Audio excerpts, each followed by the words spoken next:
Greetings, everyone, and welcome to another episode of the Critical Podcast. My name is Jimmy Good, and I'm your host. And joining me this week is our go-to podcast compadre, Mr. Joe Lever. Joe, how are you doing this week, buddy? Doing excellent, Jimmy. Doing excellent. Doing excellent. Oh my goodness, Joe, I like that. That's a good response. I'm doing better now because you said excellent. Because I always feel like most people just say I'm okay, I'm good, but some people say excellent, some people say fantastic or wonderful, and that just brings my mood up. I'm a vibe vampire. So hearing that makes me feel better. It just does. It does. Yeah. As long as it's after the work day, so I'm in a good mood. Good. Well, over. I'm in a good mood too because not only are we going to talk about some really fun things this week, because typically we talk about games and movies and TV shows and other entertainment things, but it's back to we're just doing the OG crew here tonight. Just you, me, the way it started, basically. So it's going to be just a little back and forth here. I'm looking forward to it.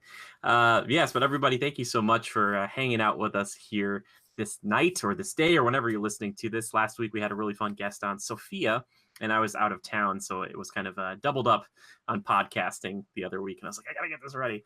But this week we're gonna keep it simple. There wasn't a lot of news besides the fact that not only Iron Fist, but now Luke Cage has been canceled on Netflix.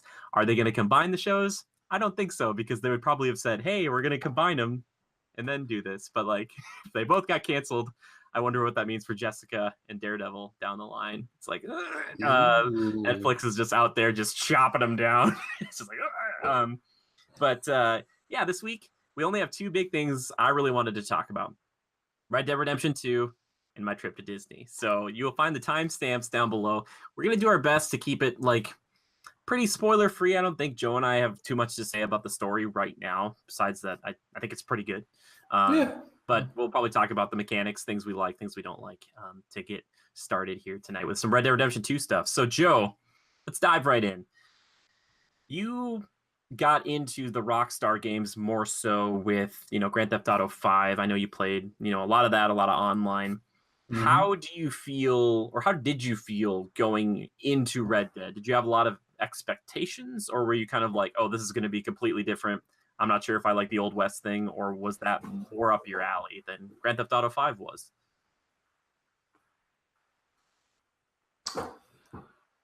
Well, thank you, Jimmy. All right, I promise I won't just troll that the entire podcast, but God, do I love that little gag of the whole, the delay on the interview on the news. I still don't get that. I still don't get it. They can't make it instant. This is instant. I love that gag too, Joe. That's a good gag. Appreciate it, man. That was too long of a pause. What's wrong with your internet, pal? I know, it's pretty slow. I heard the old internet sound tonight on a YouTube video, and it just dial right back, and I was like, yeah, the dial-up, getting onto the internet. Oh gosh. Song. I can barely remember that, but I had it for a long time. People were getting high speed, and here I am still. Oh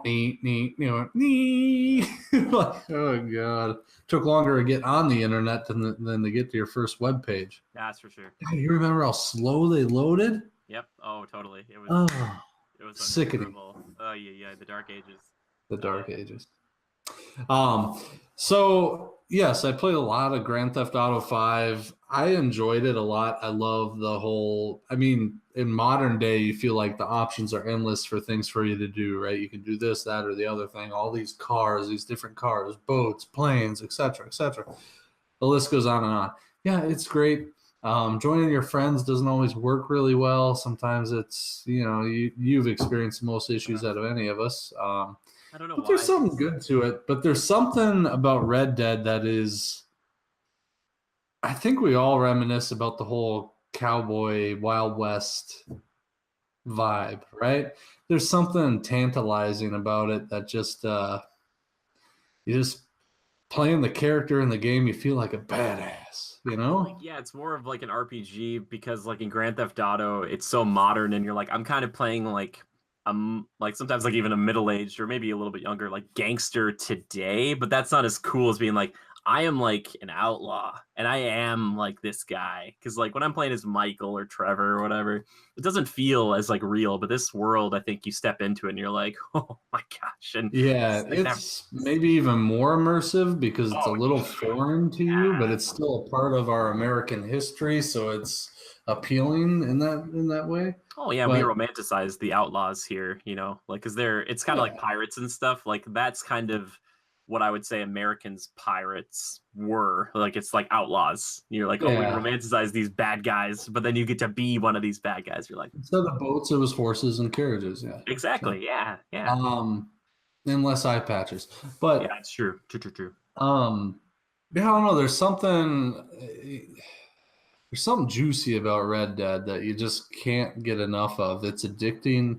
Um, well, I'm getting too far. You know what pushed me to really know I was on board for Red Dead? Well, we kind of touched on it. It's tantalizing. We romanticize the whole idea of the old West outlaws, American outlaws, and the whole Wild West vibe. And it's something that's not hit very often. Like, yeah, they used to do a lot of westerns and stuff like that, like John Wayne, etc.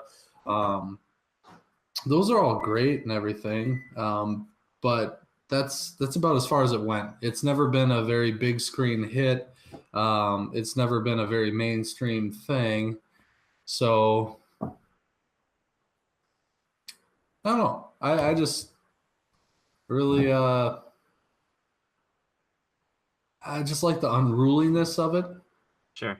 and just the more it's almost grittier Oh, for um sure. Yeah. and you kind of it's immersive because you just feel like it's not like an everyday thing. It's like, okay, GTA 5, yeah, you've been to the city, whatever. You know this stuff happens. Okay, whatever. Oh yeah, I drive cars every day, whatever. But the whole riding horses, maintaining your horse and hunting is just really well done in this game. And then the landscapes, holy man, the mountains and everything. It's like you're taking a vacation to the Rockies and you don't even have to leave your living room kind of a thing. Yeah. Um, I think you touched on something really good there, Joe. Talking about how like the immersiveness of it, or how it kind of envelops you. And I try to think of like games as if I'm kind of putting my face into that world, like through my TV screen, and how far I can like put my whole head in there. And don't do it. With Grand Theft Auto, like it's such a satirical, surreal feel to our world because there's a lot of things that are real in it, but a lot of the people don't talk like normal people would talk, and there's just kind of this cynicism around every corner. But here, for the most part, there are a few wackadoo moments, but for the most part, it's very like it's pretty somber. Like it takes itself It's a very little seriously. wholesome. Yeah, exactly. And I think that's what makes it even like more just like gripping, is because you get into there and you're just like, it just feels so like everything feels just like so on point. And there doesn't feel like there's Yeah. somebody just like kind of being like, in Grand Theft Auto, you see someone with their phone and it's like the person who would just basically just take selfies all day. And it's like a joke about, oh, they just take selfies of themselves all day. But like they don't have that in this game. It's like you see like a war veteran that just wants a hug. And like that's like it's like Yeah. it's like Thought for sure he was trying to steal my money, so I I told him, hell know. no, it was Yeah, no, up. I did, and I got the honor system. Like went up. Yeah. So, but anyway, but you're walking into this game. Your expectations were pretty high because you loved Grand Theft Auto, and Mhm. I enjoyed Grand Theft Auto 5. I played 5 and 4, and I played the first Red Dead and Red Dead Redemption. I should say just Red Dead Redemption, not Red Dead Revolver. People be like, that's the first one, but Red Dead Redemption. And this game is a prequel for people who didn't know to that first game. And I really liked Red Dead Redemption. I remember playing it back in college and just thinking, wow, this game, I was like, oh, I really got into it.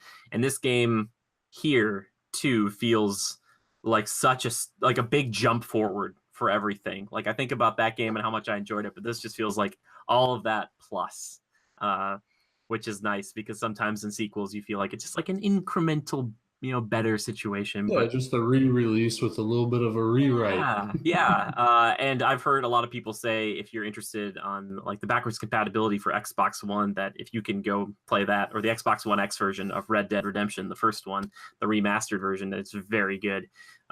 So if you ever have the chance to go check that out, it's nice. But yeah, this game though, it's so hard to pull myself away from. I was telling this to Joe the other day, but like I've been trying to capture some stuff for review and doing like the review in progress, which should be out by now, so you should check it out. But I kept like trying to stop my recordings. And the problem is like with this game, and I can tell the mark of a good game is when I just keep seeing cool things and I'm like, oh, this would be really good for capture. This would be really good for capture. And usually my video captures maybe like 5 to 10 minutes or so and then I'm like, all right, stop. I was having a hard time stopping under the 20-minute mark as far as like just like looking. I'm like, all of this looks so good. Like all of it's just like really like gripping stuff, even when you're just riding around. Like it just it's just so cool to just like look at the world and be like, ah, you're so pretty and I love being here. Like like it's just so, and it's also really hard to just stop playing. Now, in most games, like I compare it to Assassin's Creed because I've been playing that recently. That game, like you look at the map and there's like 1,000 little dots all over, like things to do. This game, it's like, all right, you're gonna go and you put a waypoint. You look at your map, you might see like, oh, there's like a legendary animal area. Maybe I should go over to that, or go talk to the trapper or go to town. But on your way there, you'll stumble across something, someone, something will happen. Oh, I got a snake bite. Yeah, exactly. And you're helping a guy with a snake bite or whatever. But it's not like it popped up on the map and it was like, help man with snake bite. It was like you just ran in and like, hey, mister, I need your help. And then they might hold you up at gunpoint. And you're like, I'm going to shoot everybody, or whatever you're going to do. Like you held up the wrong guy, fella. Exactly. Yeah. And then kind of also the little bit of the morality system, which is there, which I haven't really seen. Like there's obviously benefits to it. So for one example, Joe was talking about that guy with the snake bite, who I'd found later on too. And thankfully one thing I love about playing this game is that I've been kind of playing it alongside Joe and Drew, and we're kind of like talking through the headphones. And even though it's single player, it feels multiplayer, but Joe's like, I just helped this guy out with a snake bite. And I went back to town and he said, hey, mister, like, I might not be able to repay you fully for what you did, but head into the gunsmith and anything you want, it's on me. Like anything you want. And I was like, okay. So I bought a rocket launcher, naturally. Yeah, as one does. Yeah, I put some chrome hooves on my horse. Some nice horseshoes. Oh my God, is that a thing? Yeah, they have little spinners and stuff.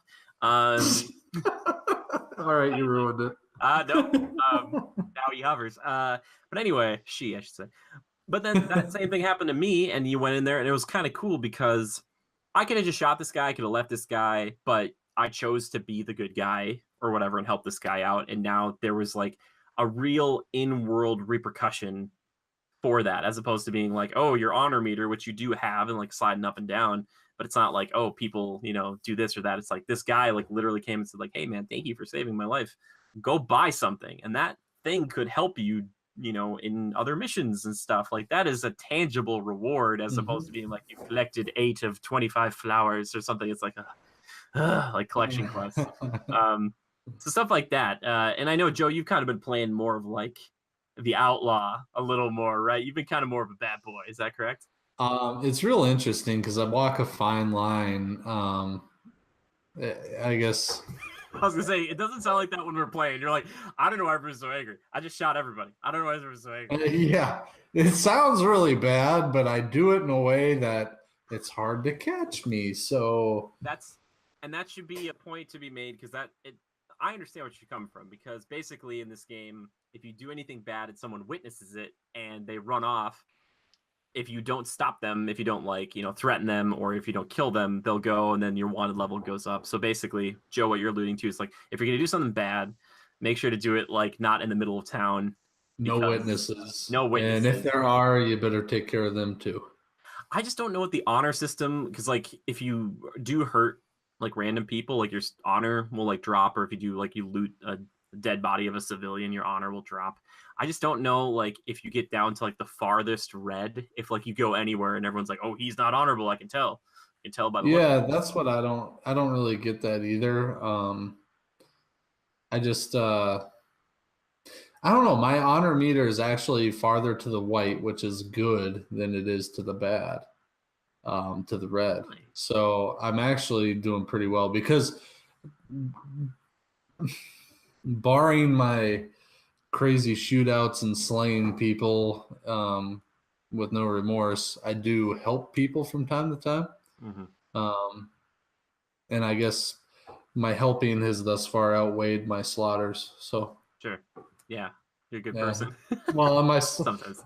my honor meter still changes when I slay, innocent people, right? Yeah, it should. I think it'll like go down. It makes like a weird noise. A little red thing Yeah. pops up. Like, Oh yeah.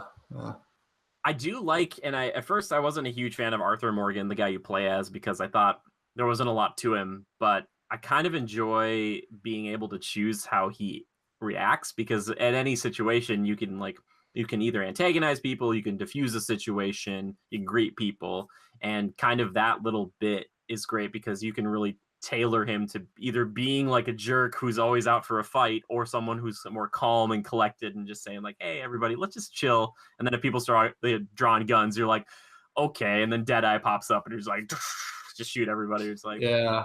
I like how like the antagonize is like really good. Like if you ever just like kept hitting antagonize on people, I mean they always draw a gun on you, but I mean it is like he has some pretty sharp tongued jokes, I haven't used it as much, but I did use it in camp against this. I think her name's Grimshaw. Maybe it's Susan. I don't know. But she came up to me once and she really pissed me off because I went over and I've been donating to the camp. I've been donating tons of money, all these supplies, and basically to up the morale, which I don't really know what that does, but it allows me to get more, medical supplies or more ammunition or whatever.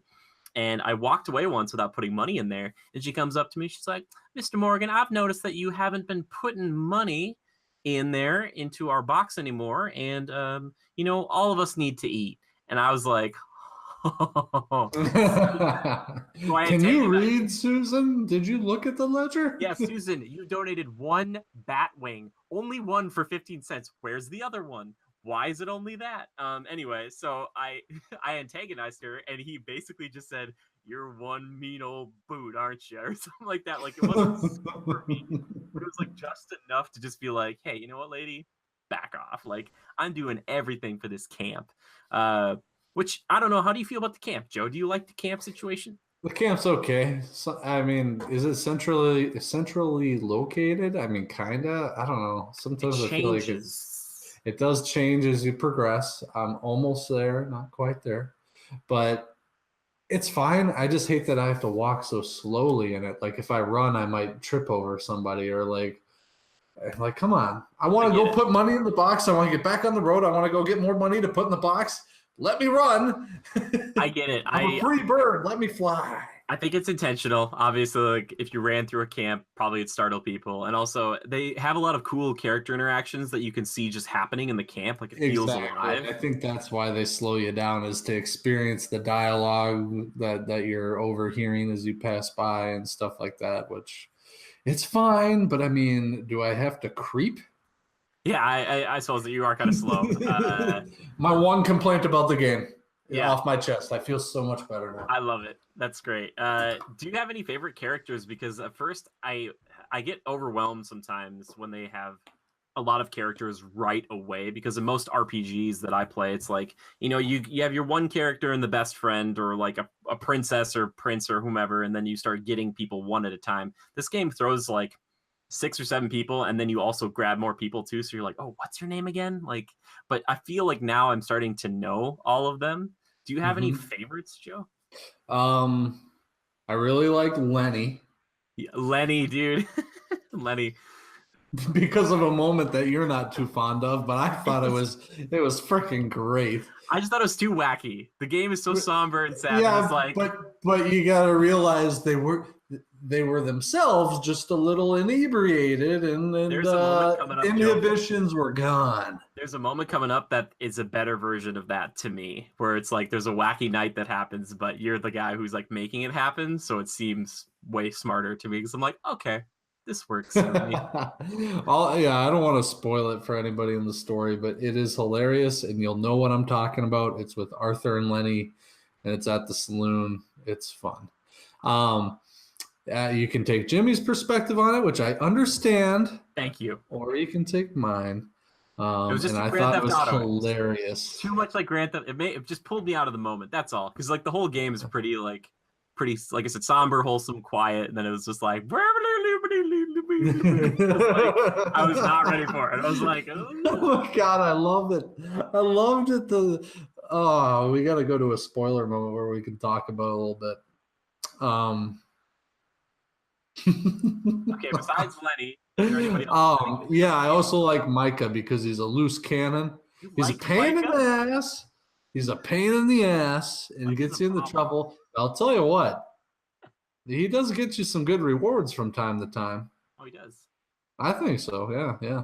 And he gets you. I think the missions with him have been the most fun thus far to He is the me. closest thing to maybe, now that I think about it, like a Trevor from Grand Theft Auto 5. He is like the Yeah. loose cannon, like, I am gonna go through this town and kill everybody just to get my guns back. And then like run into a house and like find someone, kill them and get my guns. It's just like, whoa. Yeah, it was a little crazy. I mean, he like the whole town. I don't think he shot a single person. I think he made me shoot every one of them. I don't like that because some of the gunfights, they look really cool, but then they're like, Arthur, start shooting people. It's like, everybody's got guns. Like, Dutch, get to work. Like, I know you're the boss, but you're under fire too, buddy. Like, I keep thinking, I'm like, if this was a co-op campaign, it'd be Joe and Drew here, and I'd be like, all right, boys, fan out. Let's take them down. They're always like, move up, and I'm like, they do they do damage. yes. But because you'll notice every now and again you'll shoot one fresh person, but it's one shot and they're dead. Sure. Because they've already taken damage, or you'll see them stumble from shots from your friends, or the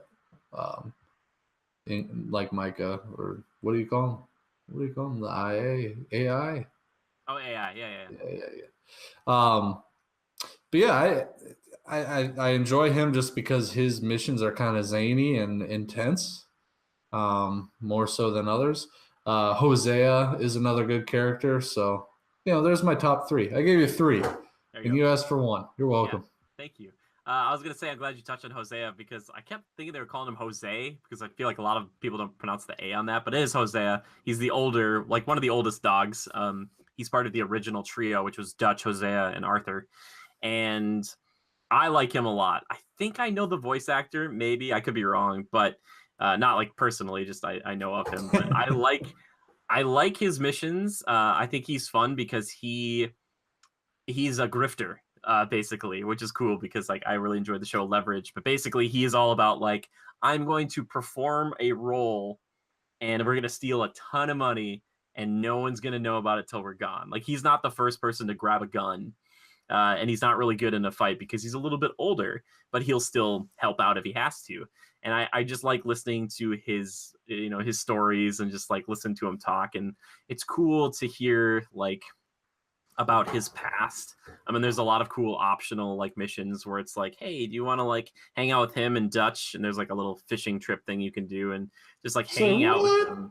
Yeah, I'm sorry, it's a little bit of a spoiler. It's not that big of a deal, but it's just fun to be with those characters and just hear them talk and sing and carry on and do all this stuff. And it's just like, wow, like they feel like real people. Like Hosea will talk about like, oh yeah, I came out here with my wife many years ago or whatever. It's like, yeah, man, I believe it. Like, I get that. Yeah, like liar. It's good. They feel so fleshed out. Like each character feels like they're not just like a companion with a gun. It's like, yeah. And then when they're in trouble, like if like Arthur is with them and something bad happens, he's like, Arthur, save me. And it's like I feel the need to be like, I'm coming. Like I'm like running over there as opposed to being like, yeah, you deserve to die. Like, yeah. You annoy me. You told me to contribute to camp when I'm the only one contributing to camp. Yeah. I will say this though, I really, really, really hate in games like this, and there's two things. One, when your AI companions like go down and you just fail a mission, and you're like, okay, do I need to stand in front of you to take the bullets? And then also, I fail a lot of like those story beats the first time. It'll be like, all right,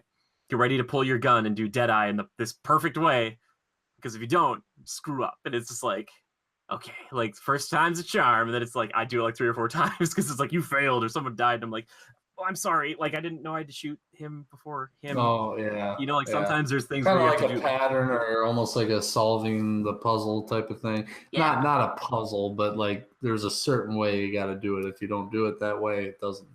And then there's like that thing that pops up, and it's basically like a wannabe trophy list, but it'll say like, hey, you got a silver on this mission, and you look at it, it's like you did these 2 check boxes, but you didn't do these other 2, and it's like I get that. I kind of want to turn that off because I don't want it to just constantly be like, you didn't do this the perfect way. And it's just like, I know I didn't get 10 There shots. are a lot of times that I don't complete those checks at all. They're not the easiest. Well, you don't know about them usually before the mission, and it's like get 10 headshots, and you're like, well, I didn't know I had to do that. This is like maybe it pops up. It's like I'm on a horse. I'm like in the world. That just stuff like that kind of takes me out of it a little. Where it's like, oh, I didn't do this very hyper specific thing. It's like, oh, save this thing within 10 seconds, and you're like, okay, okay.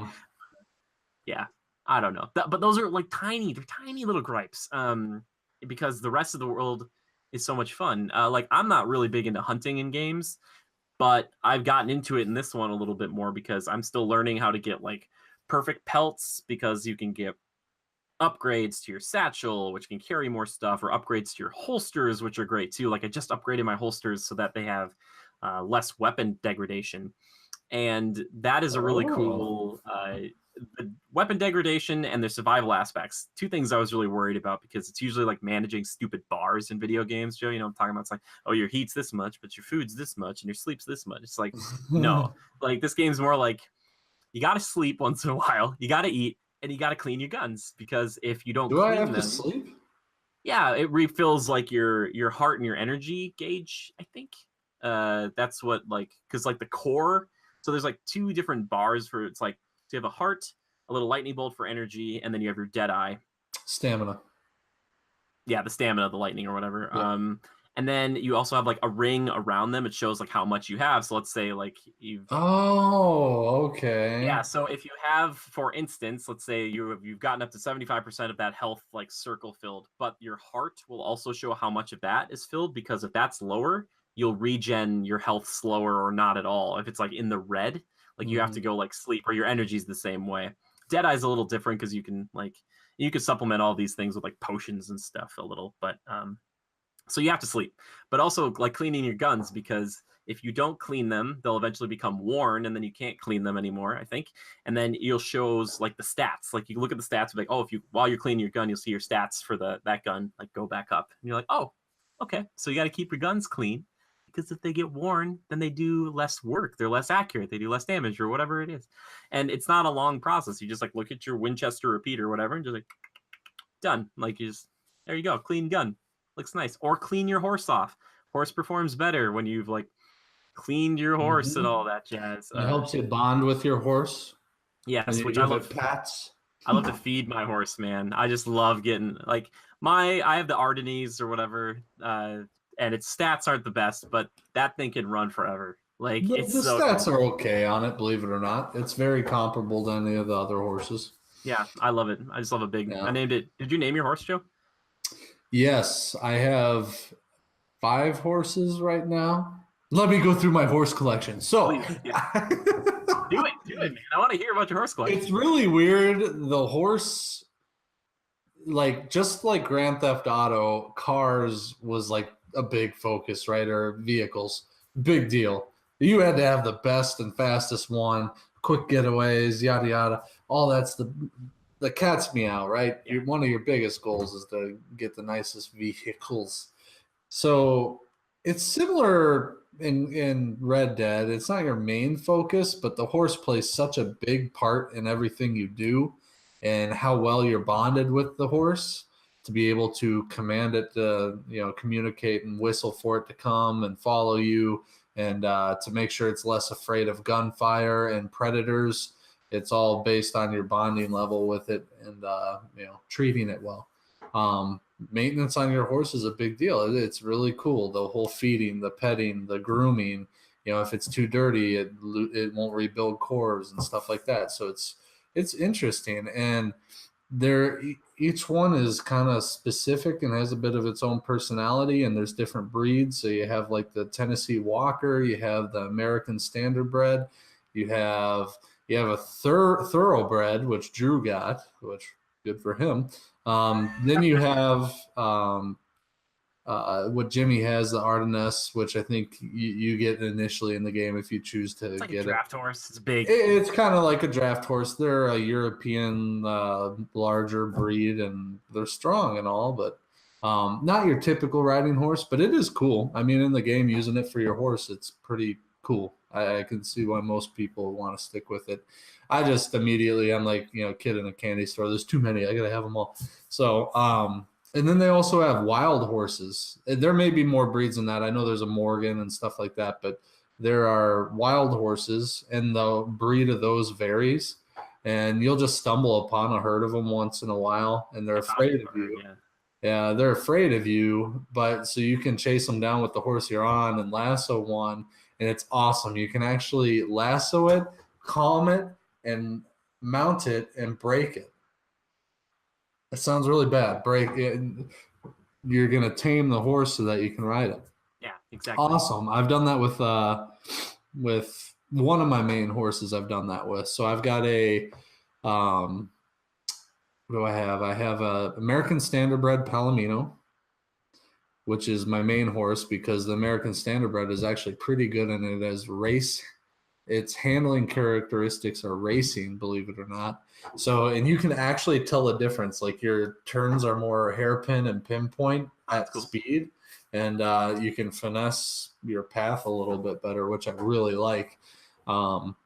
And then the other one I have a couple Tennessee Walkers. I just like them, you know. And then what else did I have?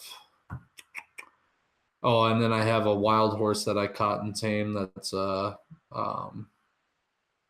Kentucky saddler, which I've never heard of that breed, but that's what they call it. All black, of course, black beauty style, little white thing on his forehead. Awesome. One of my well-trained horses. Then I have another Kentucky saddler, but it's like a kind of salty gray with black legs and black hair. Oh my, black mane and tail. Oh my God. Awesome horses. But it's really crazy because you want to shuffle between them all because they look cool, and you're like, oh yeah, look at my saddle on this one. Oh, I'm gonna ride that one. It's fun. It's kind of obsessing, and I don't mind that I take 5 minutes to pet, feed, and talk to my horse for a second because I'm like, that horse is gonna love me. It's gonna chase the wolves away next time I get jumped by a pack of wolves. They do that? No, that doesn't happen. Okay, but it's like, whoa, cool. I take such good care of my horses; they will. They all just show up together. I'm a weirdo because I'll take. Sometimes I'll like go catch a wild horse when I'm out on like a hunt. Like if I set out purposefully for a hunt, I'll catch a wild horse and I'll ride it for like half the journey, and I'll try and tame it as well as I can so it at least responds to whistles and stuff. And then I'll use it as a pack horse so I can carry double the amount of goods and bring it back. And it works really well. And so I've been doing that often. And sometimes I just grow too attached. I'm like, I got to keep it. So do you just whistle for your other horse to just follow along behind you? Exactly. And it does. It works flawlessly. It's just, I always go back to the main horse because I think your temporary horse, you can kind of lose it. Whichever one has a saddle on it is your main horse, and you won't lose it. But the alternative, I guess, would be like if you found one and you're on your main horse, you could just lasso that one and lead it around with your other cargo. I think it will fight you once you've broken it. I think it fights you. I mean, details, but I've had an extra horse with me, and it shows up on my map as like a temporary horse, no saddle on it, but it's got a bridle. And it'll do whatever I want it to. I've saved the game, quit, and come back. It's still there. I've died, come back. It's still there. So I don't think you really lose it until you, I don't know, neglect it or don't pay attention. So cool. And what are their names of these? That's what I really wanted to know. Oh yeah, is that what you asked me initially? Yeah. Okay, so yeah, my American Standardbred. It's a girl. I called it. Oh, I don't think I've named that one yet. Yeah, so I'm going to give it the name that I named my Ardennes, which is the Duchess. The Duchess. Good name. Female, and give it a nice royal name. Then I have a Tennessee Walker. What did I name that one? I don't think I named that one yet. Then I have my black Kentucky Saddler, and I named that one Shelby. Shelby Mustang.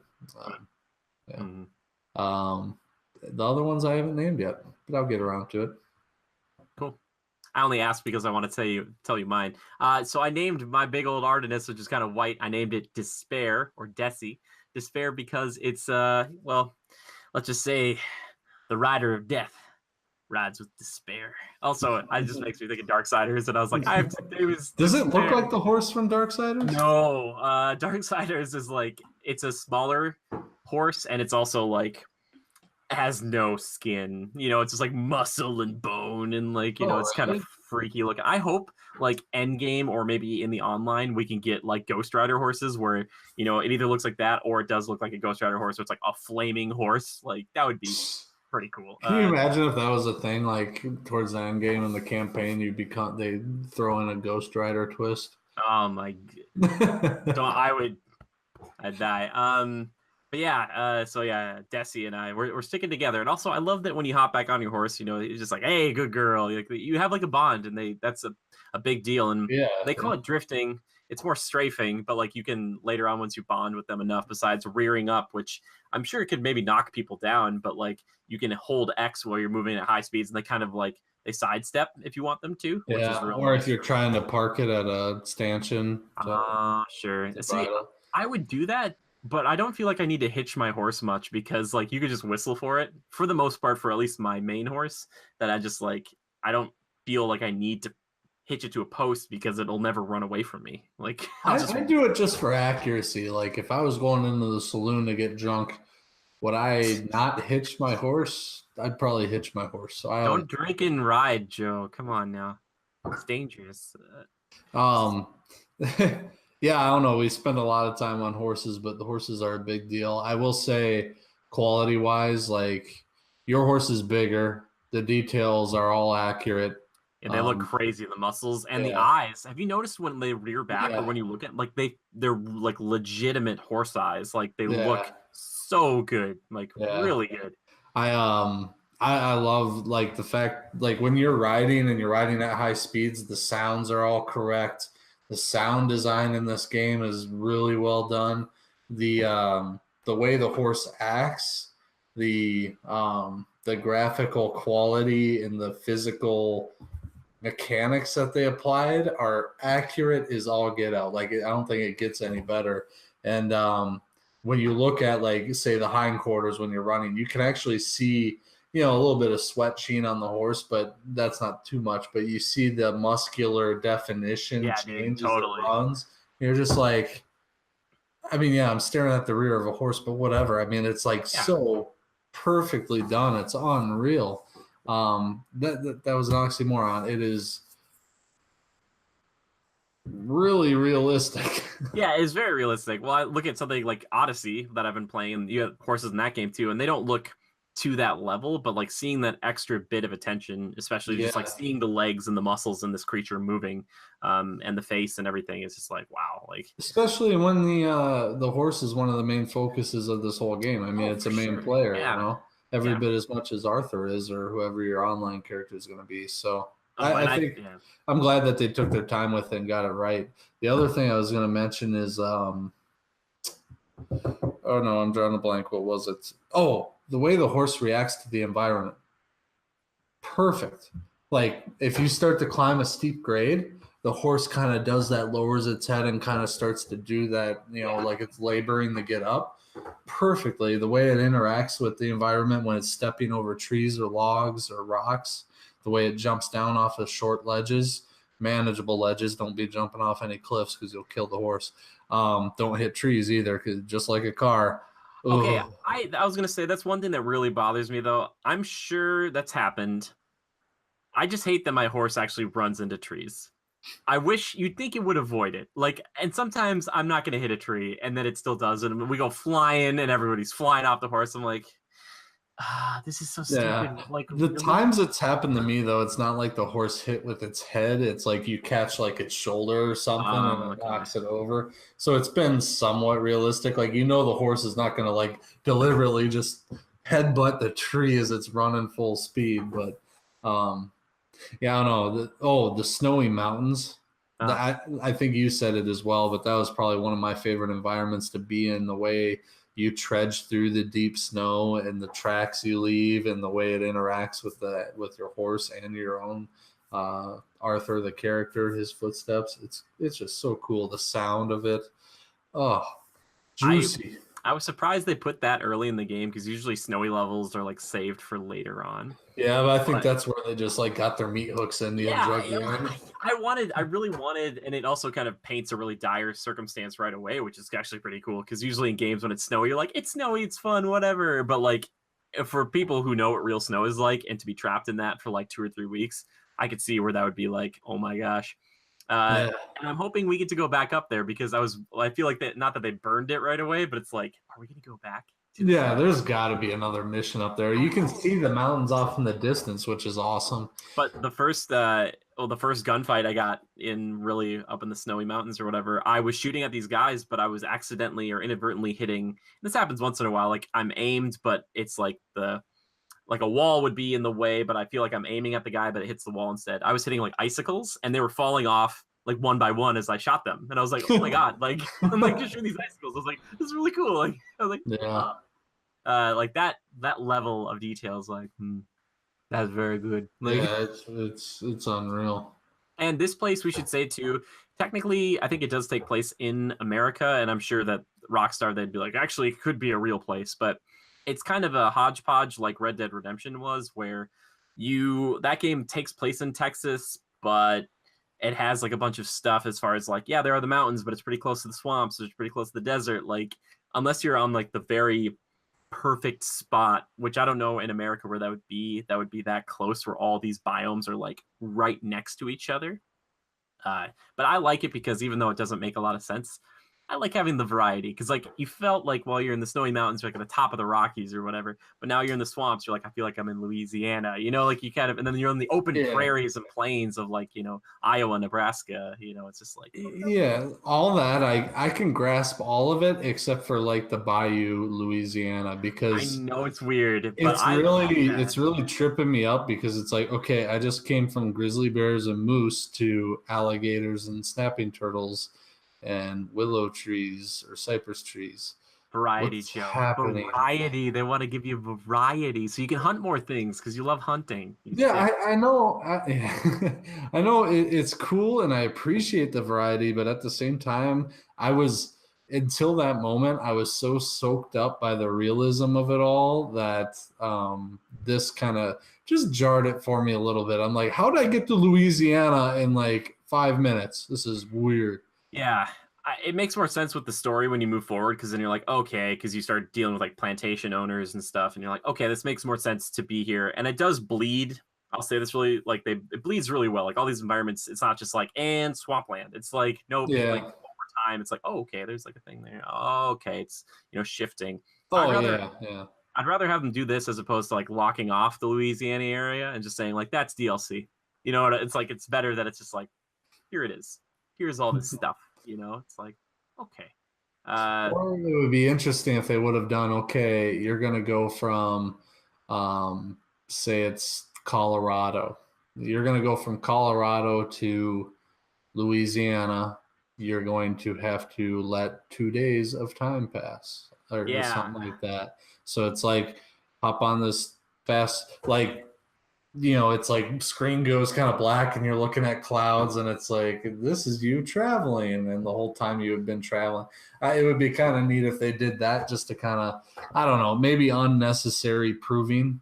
Sure. But to me, it would just add to the realism of it. But then you'd have areas in Louisiana where you couldn't go past the boundary. Otherwise, you'd be going too far north or whatever, and be like, you have to be in this circle. It's just like this is open world, but just this little area. And then the Colorado area is here, and like the Texas area is over here, or whatever. Yeah. I understand what you're saying. I get, and sometimes I will say this: the fast travel, you can upgrade your camp so you could fast travel basically from your camp to anywhere else. And there are stagecoaches that you can use to like travel between towns. There are some times though that you're just like, oh crap, I have to go back to this like trapper or whatever, and you're like, it's gonna be a bit of a ride. Like you just like, yeah, because he's out in the middle of nowhere. There's no fast travel. It kind of sucks because unlike Spider-Man, where that game is like all about just like movement and stuff, like riding a horse feels good in this game, but sometimes it's just like I wish we could just get to it. Like I wish we could. Yeah. But the thing that they do to kind of make that feel better is you stumble upon random things. Exactly, and the whole time, dude. And the environment is changing. The storms roll through while you're doing it, or you get jumped by the what's the name of the gang? The O'Driscolls. The O'Driscolls, yeah. You can't pass this bridge, fella. You gotta pay the toll, and I love it. I'm just like, I don't think I have to pay the toll. I'm gonna pay the toll in bodies. Yeah, I was gonna say I'm gonna pay in bullets, baby. It's like what I'm gonna start saying is I can either dispense with the pleasantries or dispense with the bullets. I don't really care which. Like, oh, see, the game is teaching me things. Yeah. I felt good though, Joe, because I came upon someone else robbing like a train. It's like, because I'm trying to play more like Law and Order style, and I was like, this is kind of fun because like I went and I killed these guys, but if you loot the civilians, it's still considered like bad honor. And I will say this to anybody: if you get in any sort of firefight ever and you want to like loot the bodies, do it really quickly, because if anybody sees you for whatever reason, they're only going to see that you're looting a dead body, not that you killed a bandit or whatever, and then they're going to like run off and tell them like other like the law, Johnny Law, and then you're going to get wanted, and you're like, it's a bad guy. Like, you feel like I killed this bandit, sir. But I stopped this like train robbery, and I was like, oh, cool. I'm a bad guy who's pretending to be a good guy, kind of. And I stopped these bad guys just to loot it myself. I was just like, yeah, I stopped these bad guys just to be a badder guy. Exactly. I was like, well, I might look like a deputized sheriff right now, but I'm gonna take a little bit off the top for myself. But yeah, I want to talk about that for a second too, Joe. Last two big things: outfits and combat. Outfits, though. I'm dressed, for anybody who wants to know, I'll maybe try to post a picture of this, but you'll see it in the review in progress and stuff. But I'm like black duster, all black, big black hat, like, and I think I look like just a badass, and I really like it. But Joe is a fancy dandy man who always likes to change up his look all the time because he and Drew they like to switch it up. What is your favorite like piece of equipment that you've gotten so far that you're like, I look so fancy? The oh god, what's it called? The Big Valley hat. I love that hat. So it's like it's turned down on one side and turned up on another. It's like just a little bit, ever so slightly, to where it's not like cocky or anything. It's just big enough to keep the sun off your neck and your face. Just too a little bit. It's just perfect. It's not like pompous or anything like that. It's a perfectly slightly oversized cowboy hat without too many curves. I love it so freaking much. Keeps your face shaded just enough to make you look mysterious, kind of like this. And and of course it's in black. And then Jimmy, you showed me your character, and I saw all this black. I was like, yep, I gotta switch it up a little bit. I was going with a bit of a burgundy black in like a dust colored duster coat. So what I did is I was in Louisiana. Not really what it's called, but I can't remember the name. I'm in the bayou. I go into a fancy shop, get myself a new set of duds, all black boots, of course. What are those ones called? I can't remember the name, but they're like all black with like studs on all over, like silver studs. They look kind of like steampunkish, badass. But so I rock those, and then all black everything, nice kind of silky black vest underneath it all, and I got a big black cravat tie, poofs out a little bit, so kind of half fancy. But then I got the duster coat in kind of a dust color that just brings it all together. Like, yeah, I can be fancy, but once I get to the street, I'm badass. I don't know. I can dig it. I can really dig it. I'm trying to pull up a picture right now. My phone is just having issues because obviously this is the perfect. Oh yeah, I suppose we could show it. Yeah, I'd say if you want to pull up your phone, and I sent you a picture of my guy, but my phone's like, hey, Jimmy took too many pictures in Disney, so first, let's start with the horses. This here is Drew's thoroughbred, American thoroughbred. Here's my getup, my go-to getup. That right there is my American standardbred, and there's my go-to outfit, all black underneath, black hat. Can't really tell because of the lighting, but the hat is black, little brown strap, and then I got the kind of dusty colored duster coat. Is it really? I thought it looked green. Maybe I'm crazy. That was the first one. Oh, okay, it's in the sun. I also have this kind of Irish looking one. I feel like this is like Conor McGregor if he was a cowboy. We look so different. It's so crazy how different our characters look. Like, This is what I was originally going with before I went all black. Can you see it there? I had kind of like burgundy pants on. I still had the duster jacket and like a gray undershirt type of thing. Here's Jimmy. Apparently he's been deputized. He's in all black with his giant horse. Pretty cool. death and despair, baby. Yeah, I like it. I couldn't go with that duster coat. I just thought it would look blue.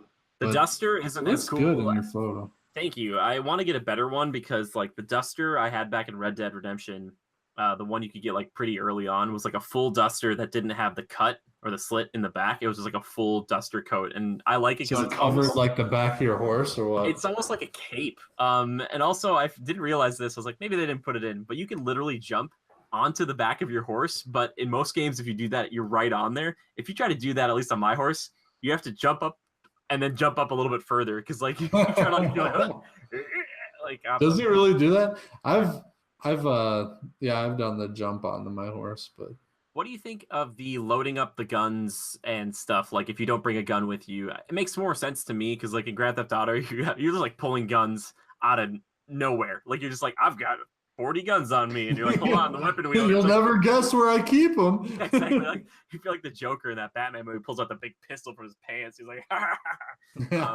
do you like that kind of that a little bit? Yeah, I guess it adds. My whole thing is it's all stored on my saddle. Yeah. Oh, I just mean like if your horse, like, you know, for some story missions or something, you might like you step off and you forget to grab something and you're like, oh crap, I don't have this with me. I just have this one thing. Because like sometimes it just adds to my story where I'm like, oh crap, I forgot to bring that repeater. I just have my pistols or a shotgun. I'm just like, all right, well, I gotta make do. You know, you just be like, gotta make do with that. Do you like kind of like trying to remember that, or you could just whistle for your horse, I guess, and be like, grab your gun? Yeah, I don't know. Typically, I like to see the guns on me. So like. Yeah, it's true. If I leave my horse, it's like a habit that I always grab my repeater. I never go anywhere without it because I like to walk in the buildings with it drawn, like just so I scare people. You'll get to a point where like in the camps and then in this upcoming town for you, they're like you're not supposed to have guns or anything. So like you try to open your weapon wheel on your horse, and it was like, well, Dutch asked you not to hurt anybody in town, so you're like, oh crap, so I can't even like look at my guns right now. It's like, yeah, that's one of the downfalls of the campaign. Apparently there are rules or something like that. Stupid rules. But I did want to touch, you know, on the combat and stuff because now we each have like dual pistols, and you can have two main weapons here. And I usually run I think it's a Lancaster repeater and a pump action shotgun.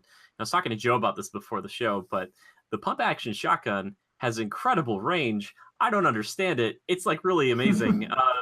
And I usually run with birdshot. Yeah, with birdshot. It's crazy. And it will kill people at a pretty good distance. I'm like, what? Like they do the slow motion kills once in a while, which feels really good because you're like, oh, cool. And it does like slow motion shows. I wish they were more graphic. Yeah, but I think get they're why. Pretty good, but I wish it was more like.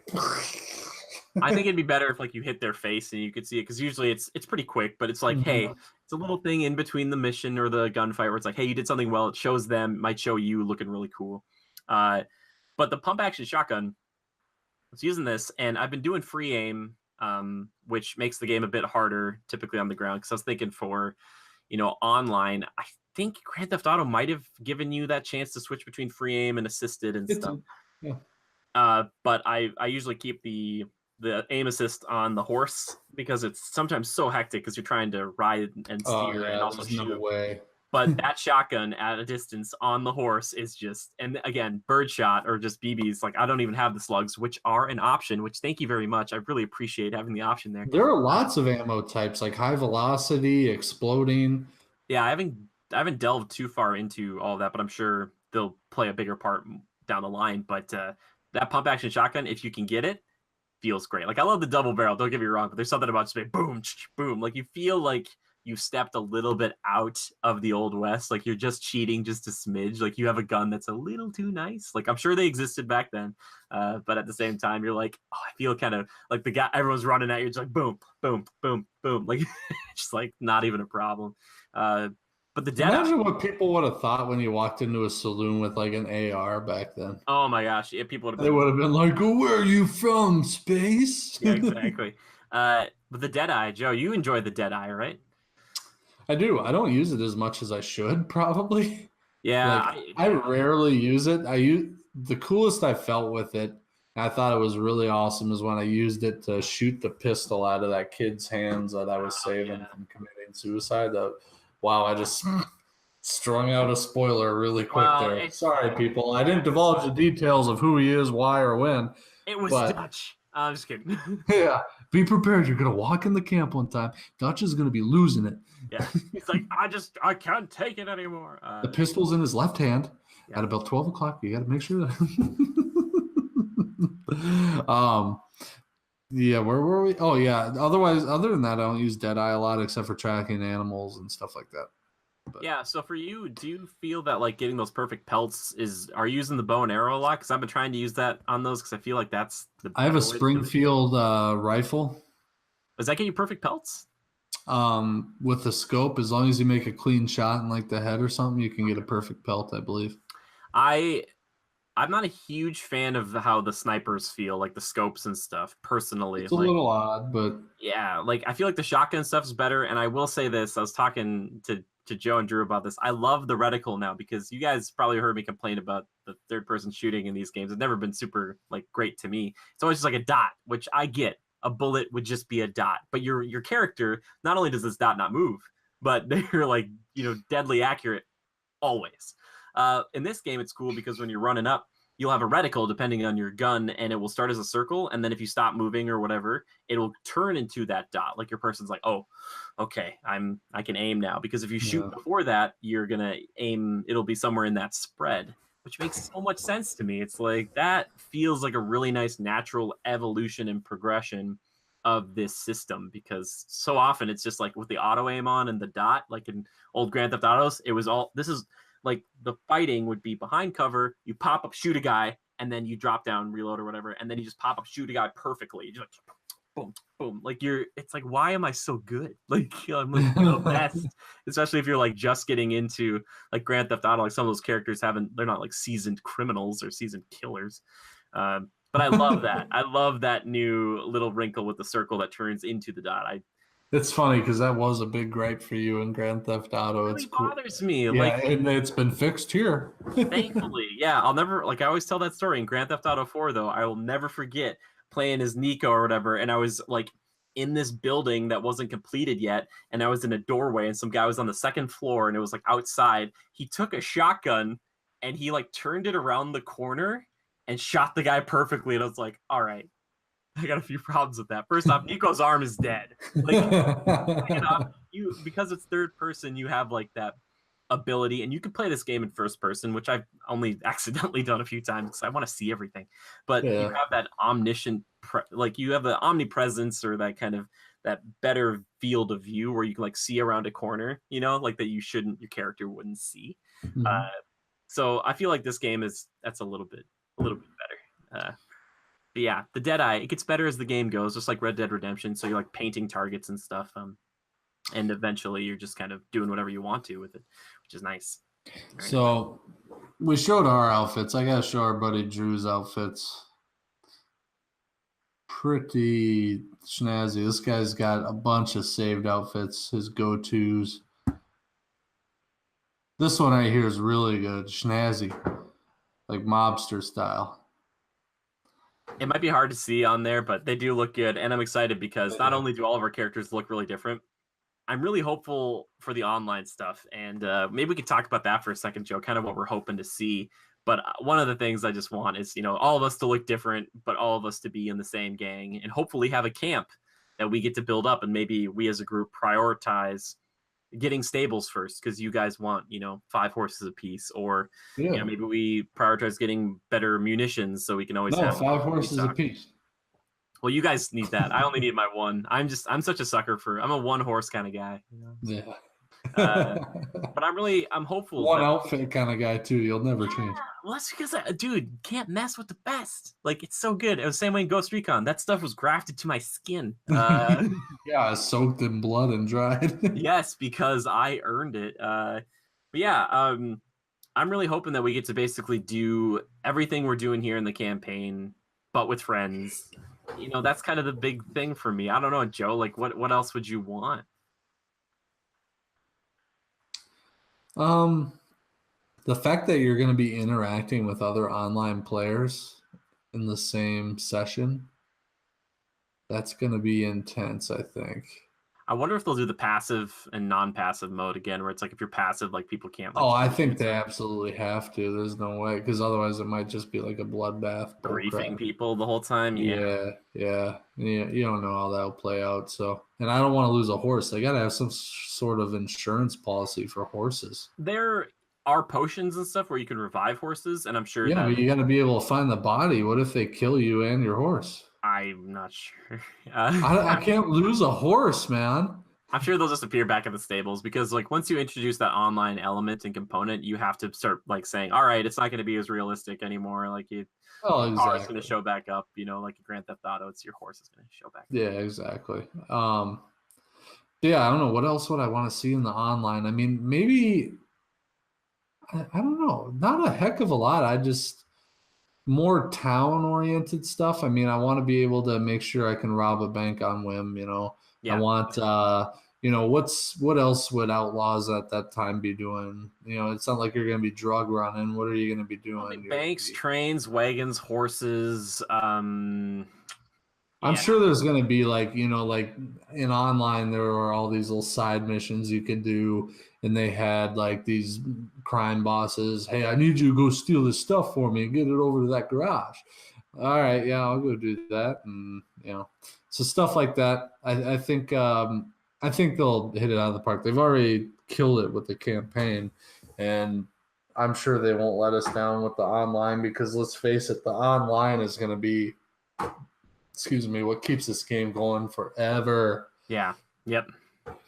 Which, So like you talked about before, they don't have as many options, and we've talked about this. Like, you can't have, like, oh, it's Back to the Future weekend, and all the cars fly now, or something like that. You have to just kind of, play to what you have. But that doesn't mean you can't do Undead Nightmare again. That doesn't mean you can't do like a Westworld version yeah, where they're all robots and they all go crazy, and every time you go into town, like everyone's shooting at you or something.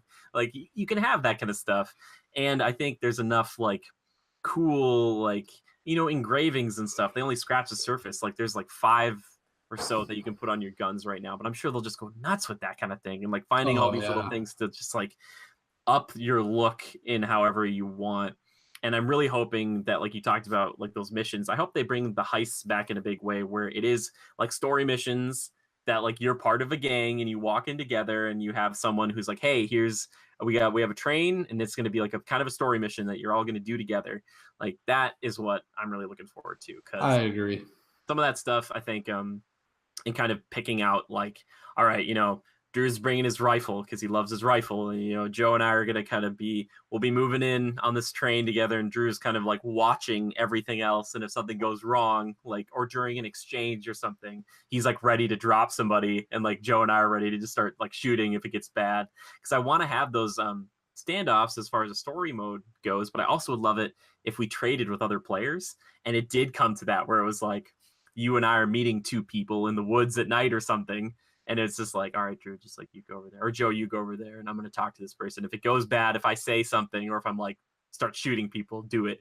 Like, I want there to be those like really good high intensity moments, because that's what this game is all about. It's about like kind of just living your life, kind of regular, kind of solemn, kind of Living your quiet, best life. and then it just gets crazy. Like, there's these moments where you're just like, I'm just killing everybody right now, or like tackling a dude and slitting his throat with a knife. Like, I really love doing that. It's a really bad practice, but like at the end of every firefight, I always just run at the last dude, like take him down, like that. Just, oh my gosh, I love it. I really do, and I'm so excited about the future of this game because it is just so much freaking fun to play. Like, I really just enjoy being in this world.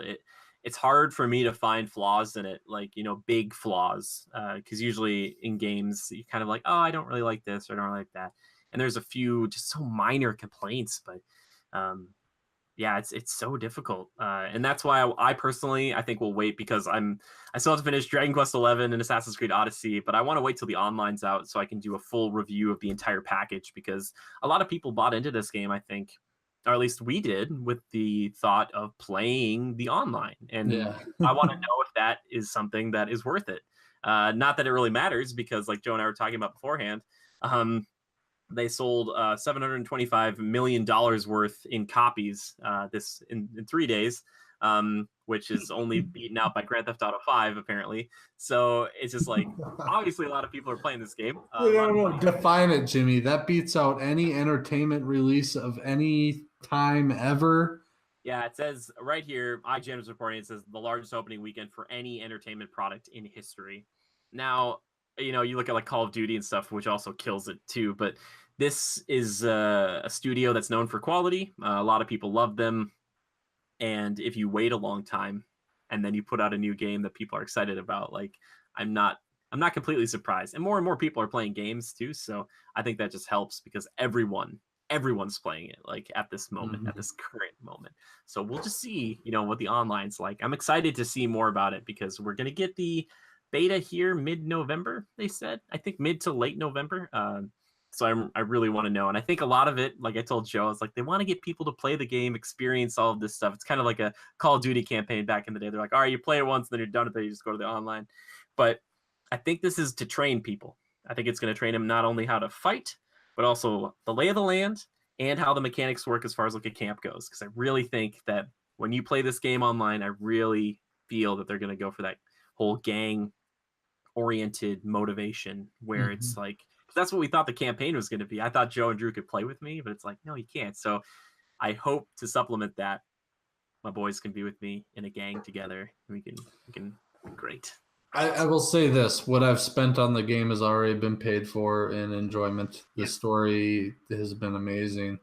Story mode's great, but the multiplayer, it's weird, because the story's been so great. I'm just like, I want to share this. Like, I want to be in the world with my bros.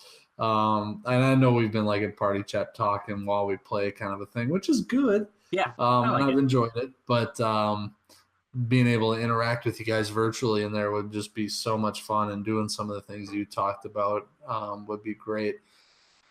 The thing that's getting me is I'm so impatient, because now here I have it and I'm like playing it. It's like, oh my God, this would be so great with the boys, And here I'm hearing, oh, it's a beta that they're going to release in November. It's like, what?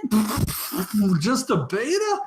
And I'm like, well, when's the legit one going to come out? Yeah, I don't know if they have an official. It hasn't been advertised at all, I don't think, besides beta in November sometime. Yeah, you might be right. Rockstar's good about that stuff. They only let what they want get out.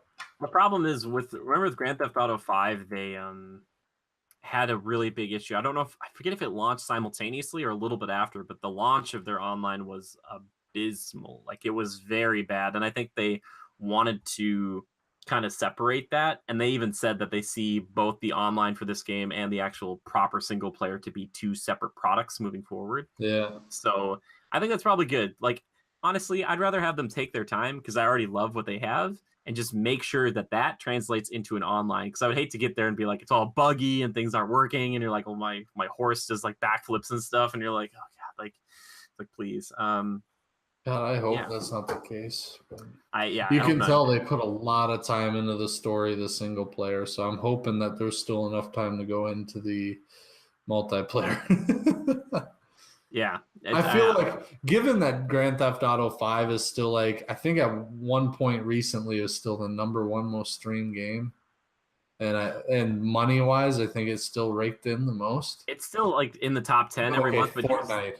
The reason is, apparently, Joe, if you buy new copies of Grand Theft Auto, you can get like so much money in-game currency online. So what happens is, a lot of people who are really into the online just buy new copies for cheaper, and then just use the money or get the money, and then they can like just either have multiple copies or they can resell them. So people would get a used copy that was used for all 10 seconds to get the money or whatever, and then it's just like, it's crazy. It's nuts. It's like, I'm just seeing November here. We'll see.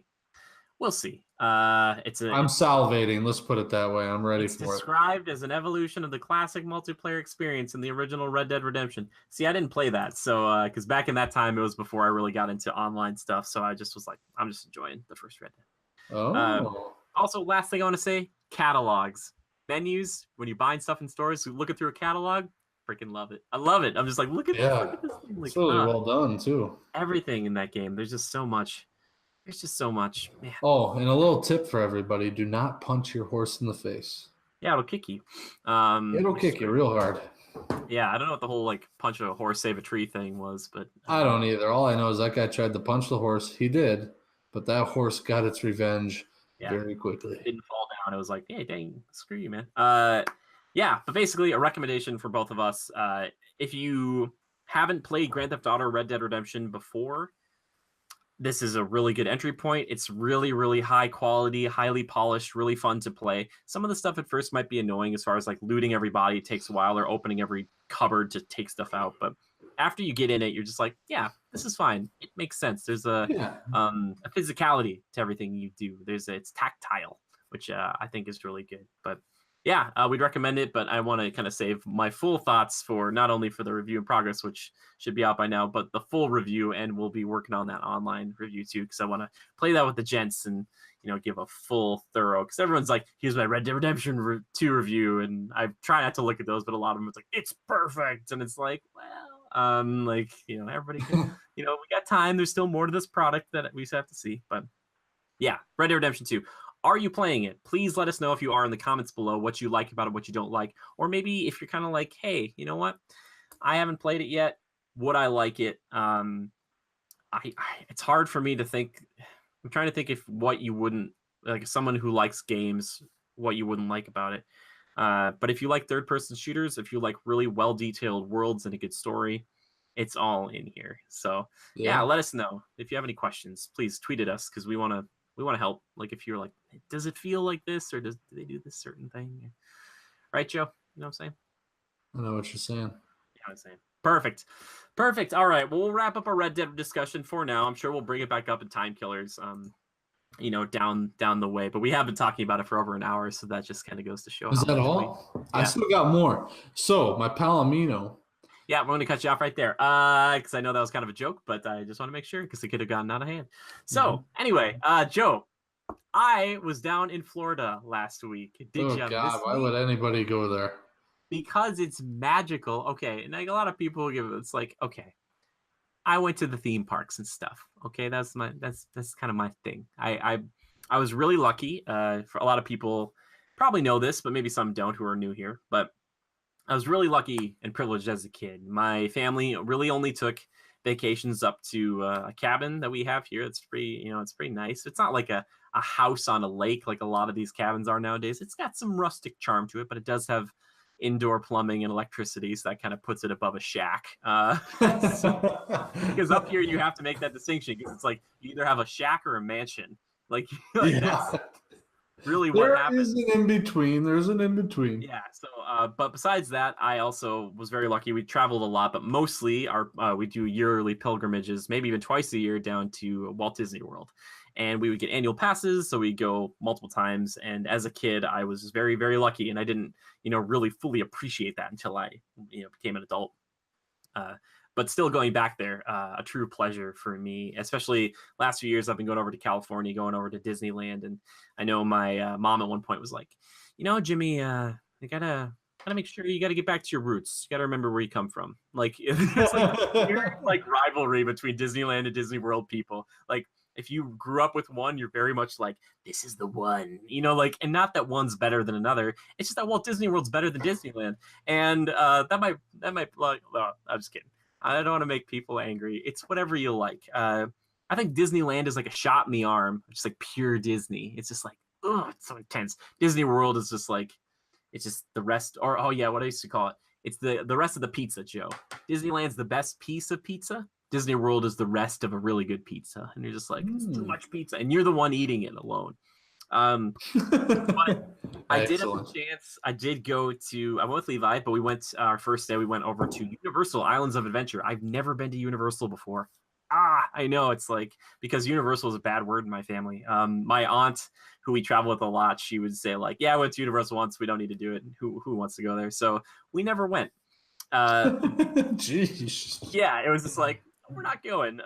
Because once you get down there, and nowadays, Joe, they have it set up where once you get to the airport, you can take the Magical Express, which is this motor coach that takes you to and from the airport. It will pick you up from the airport and drop you off at your designated hotel, and vice versa. It'll pick you up from the hotel when you need to leave a resort and drop you back off the airport, because Disney doesn't want you spending any time or any money anywhere else. So it's just like, now you're just doing that. Like in the past, you'd have to like rent a shuttle and do all this other stuff. It's like, nope, just get on the bus, because that's where the money should be spent.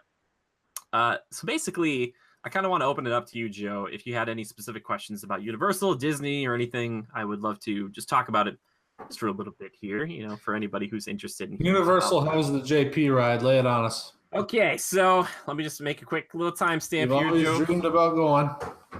Yeah, so we talked about it a little bit. I rode Jurassic Park River Adventure twice. I tried to ride it 3 times. At the end of the night, I rushed back with Levi. It was like 7:50. Park closed at 8. For some odd reason, they still shut it down, or they like made it so people couldn't go on. I was like, no, because I wanted to go on it like in darkness.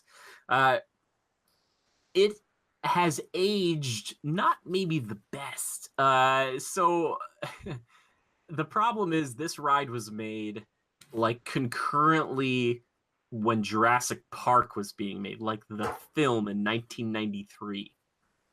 So let's just say it's old. It's an older ride, and it's kind of sad because like you start off and it's really cool. They open the doors, they play the music and all that.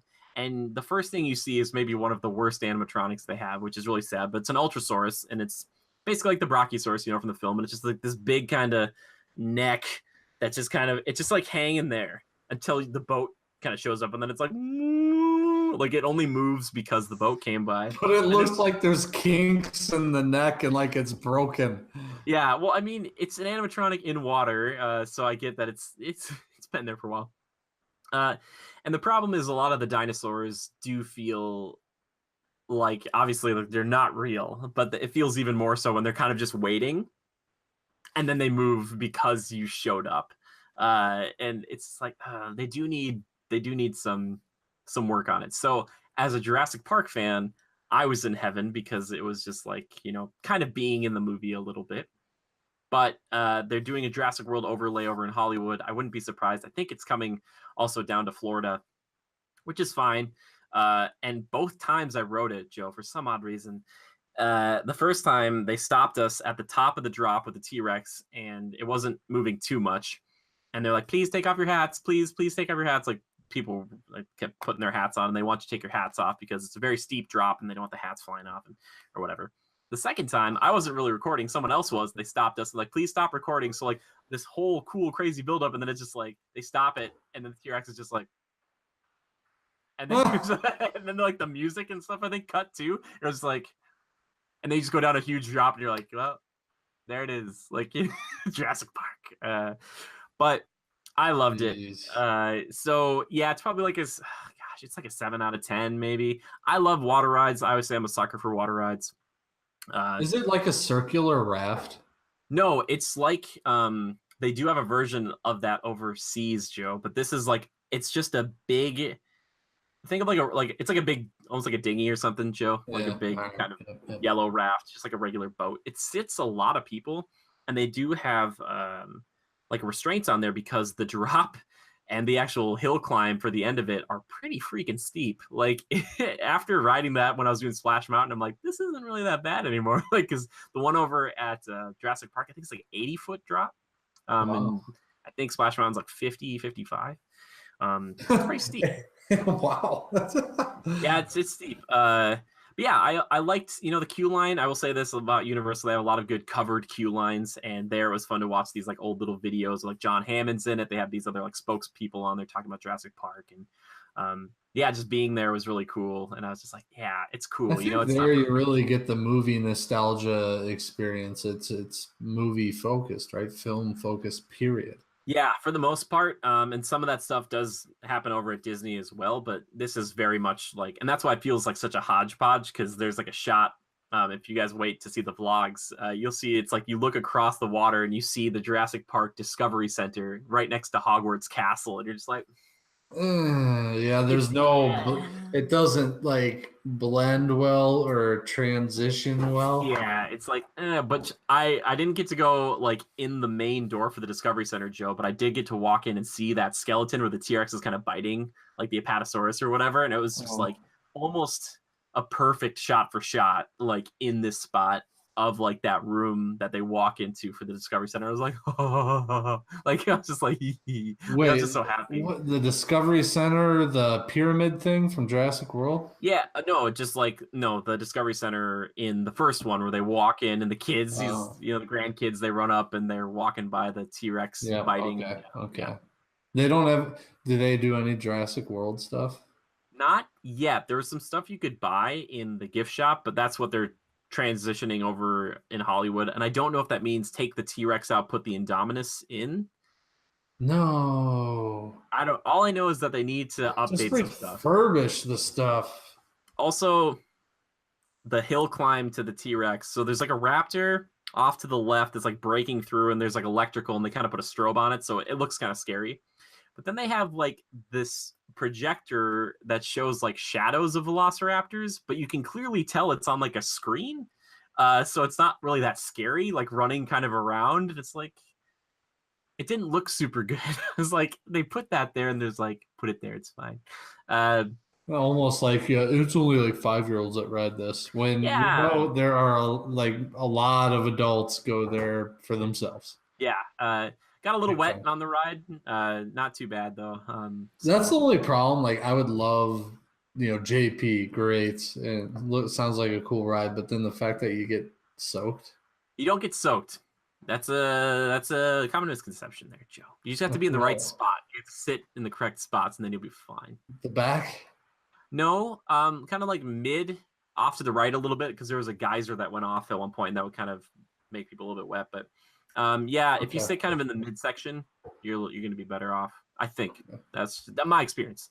I did have one young woman in front of me, and I think I caught it in the vlog too. She's like, "You're sitting on the side, you're going to be screwed." Like I was like, "Thank you," which is great because I kept covering the camera. I'm like, so yeah, so Jurassic Park.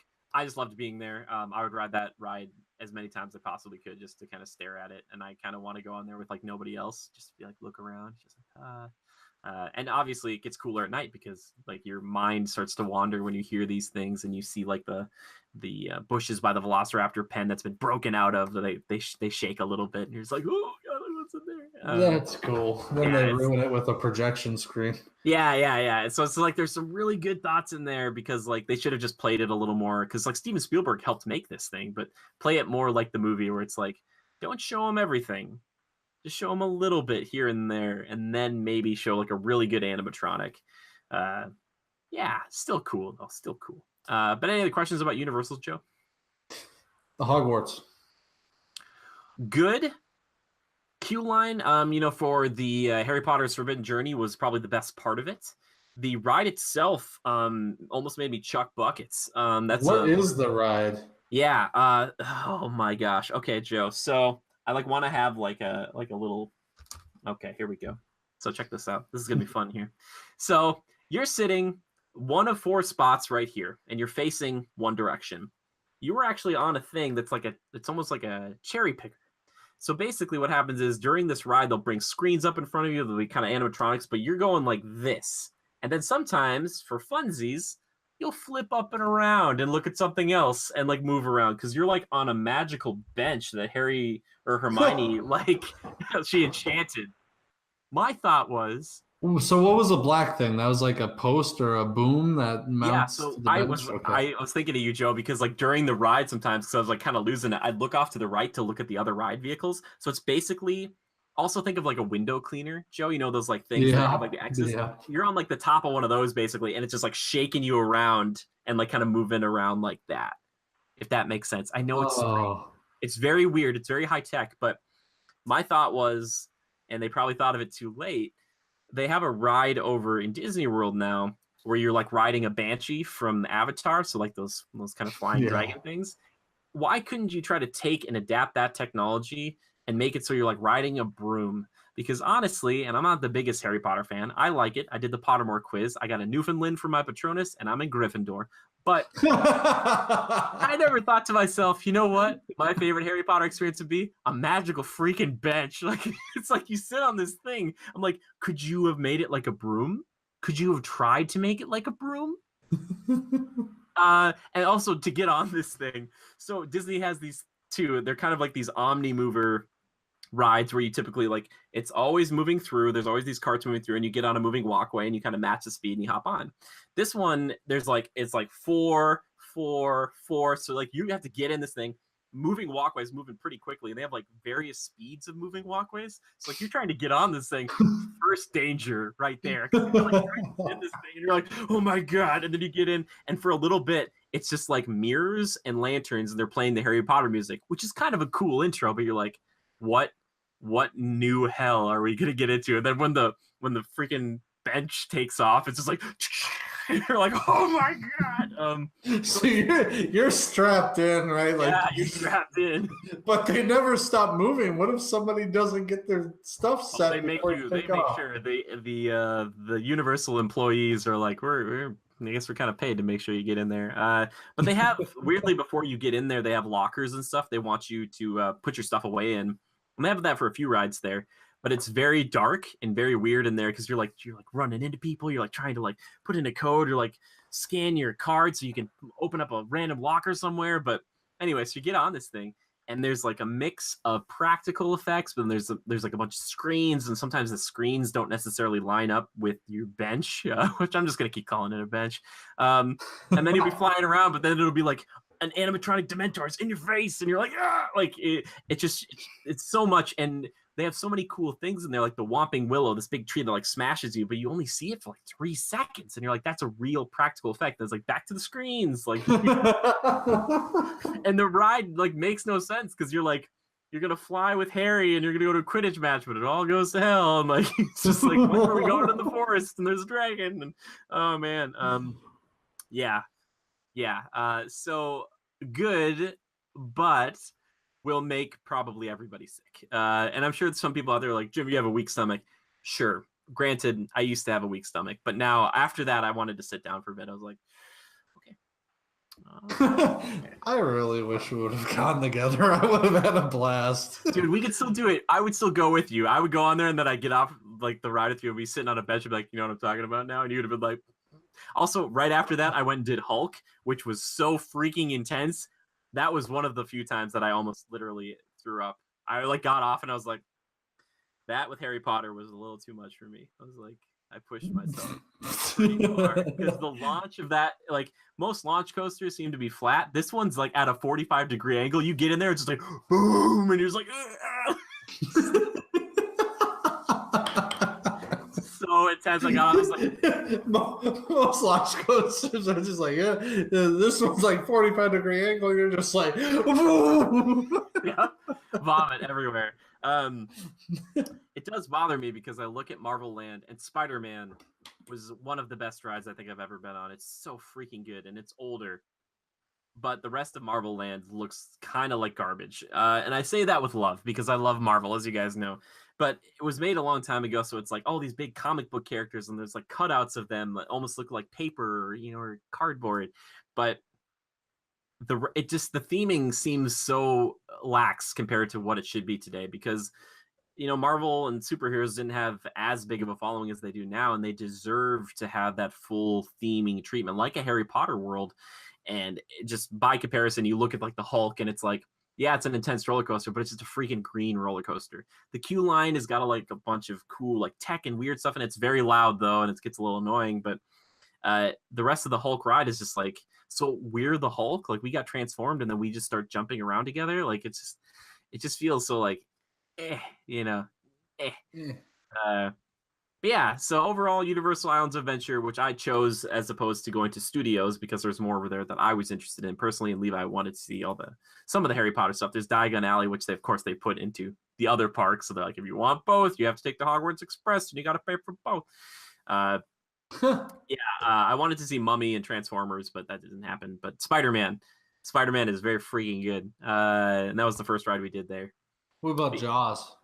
Jaws is gone, replaced with Fast and Furious, I believe, which is very much like Kong's or Reign of Kong's Skull Island or whatever, which is basically, Joe, you're like in these big trams for both, and they have like these big screens on either side that make you feel like you're going somewhere, even though you're not necessarily going somewhere. They got rid of Jaws. What kind of freaking monsters are these? Yeah, I know. It sucks because Jaws ate up a ton of room. It was huge. It was a massive attraction. You can go back and find this stuff. But that ride, from what I've seen, legitimate terror. Like, I've heard a story. There's one guy who actually, he, like an idiot, got up, fell out of the boat, got like $1 million lawsuit, but he was next to one of the sharks that like moves like parallel to the boat, so it was like coming at him. It's like, so like basically, if you're not dead by that point of fear, do you ever want to do anything ever again? Are you just like in your bed at home, just like shaking, like no money, no amount of money will save me? You know, I wanted to do Jaws because I like Jaws. I think it's cool. I just think people kind of soured on it. You know, it's kind of like a scary Jungle Cruise. Yeah. Any other Universal questions though? No. I mean, I figure we gotta get on the Disney World, huh? Yeah, we'll try to wrap it up here. Yeah. What do you want to know about Disney? I love it still. It's still pretty fun. So fishing. Did you do the fishing experience? Did the fishing experience, caught about 1,000 bass. Yeah, I'm really jealous. I'm pissed. They actually hired me as an independent contractor for one of their restaurants for the night. They're like, "You're catching too much, sir. Do you want to work for us today?" And I'm like, "Perfect." I was like, "What's the alternative?" And they're like, "Look up there." And it's just Mickey with a rifle. He's like, "Oh, like, you better get back to work." You know? I love you, Mick. I joke because I freaking love you so much. Yeah, yep, I love Mickey. Got Winnie the Pooh to be my he was my wake up call every day, but it was kind of strange because back in the day, yeah, you can set up a wake up call. Back in the day, it used to be Mickey, and you'd be like, "Oh, up a Madam pal, like we gotta see you in the parks." Now Winnie was be like, "Oh, we can't wait to see you in the Walt Disney World Resort." I'm like, "Pooh, I'm already here. Like, you don't have to sell me on, like, you don't have to be like trademark Walt Disney World Resort. Like, just be like, let's get some honey together, let's hang out. Like, I don't need your spiel at like 7 a.m, buddy." Yeah, we stayed at 2 resorts. The first night we were at All Star Music, which is their budget or economy resort. So they have 3 tiers. It's that, moderate, and then deluxe. And then we were at Saratoga Springs, which is a DVC resort because my family has vacation club stuff, and that was one of the reasons I got to go. So thank you so much to family for allowing me to do that. A bit nicer, a bit quieter, as you would imagine, and a lot of people staying there for like 10 days. It was great because I talked to these older couples, and I'm like, "How long are you here for?" And they're like, "Yeah, we're just staying for like 7 days, 10 days." I'm like, because you stay and like live at these resorts. It's like, oh, like, geez. Okay. What's DVC?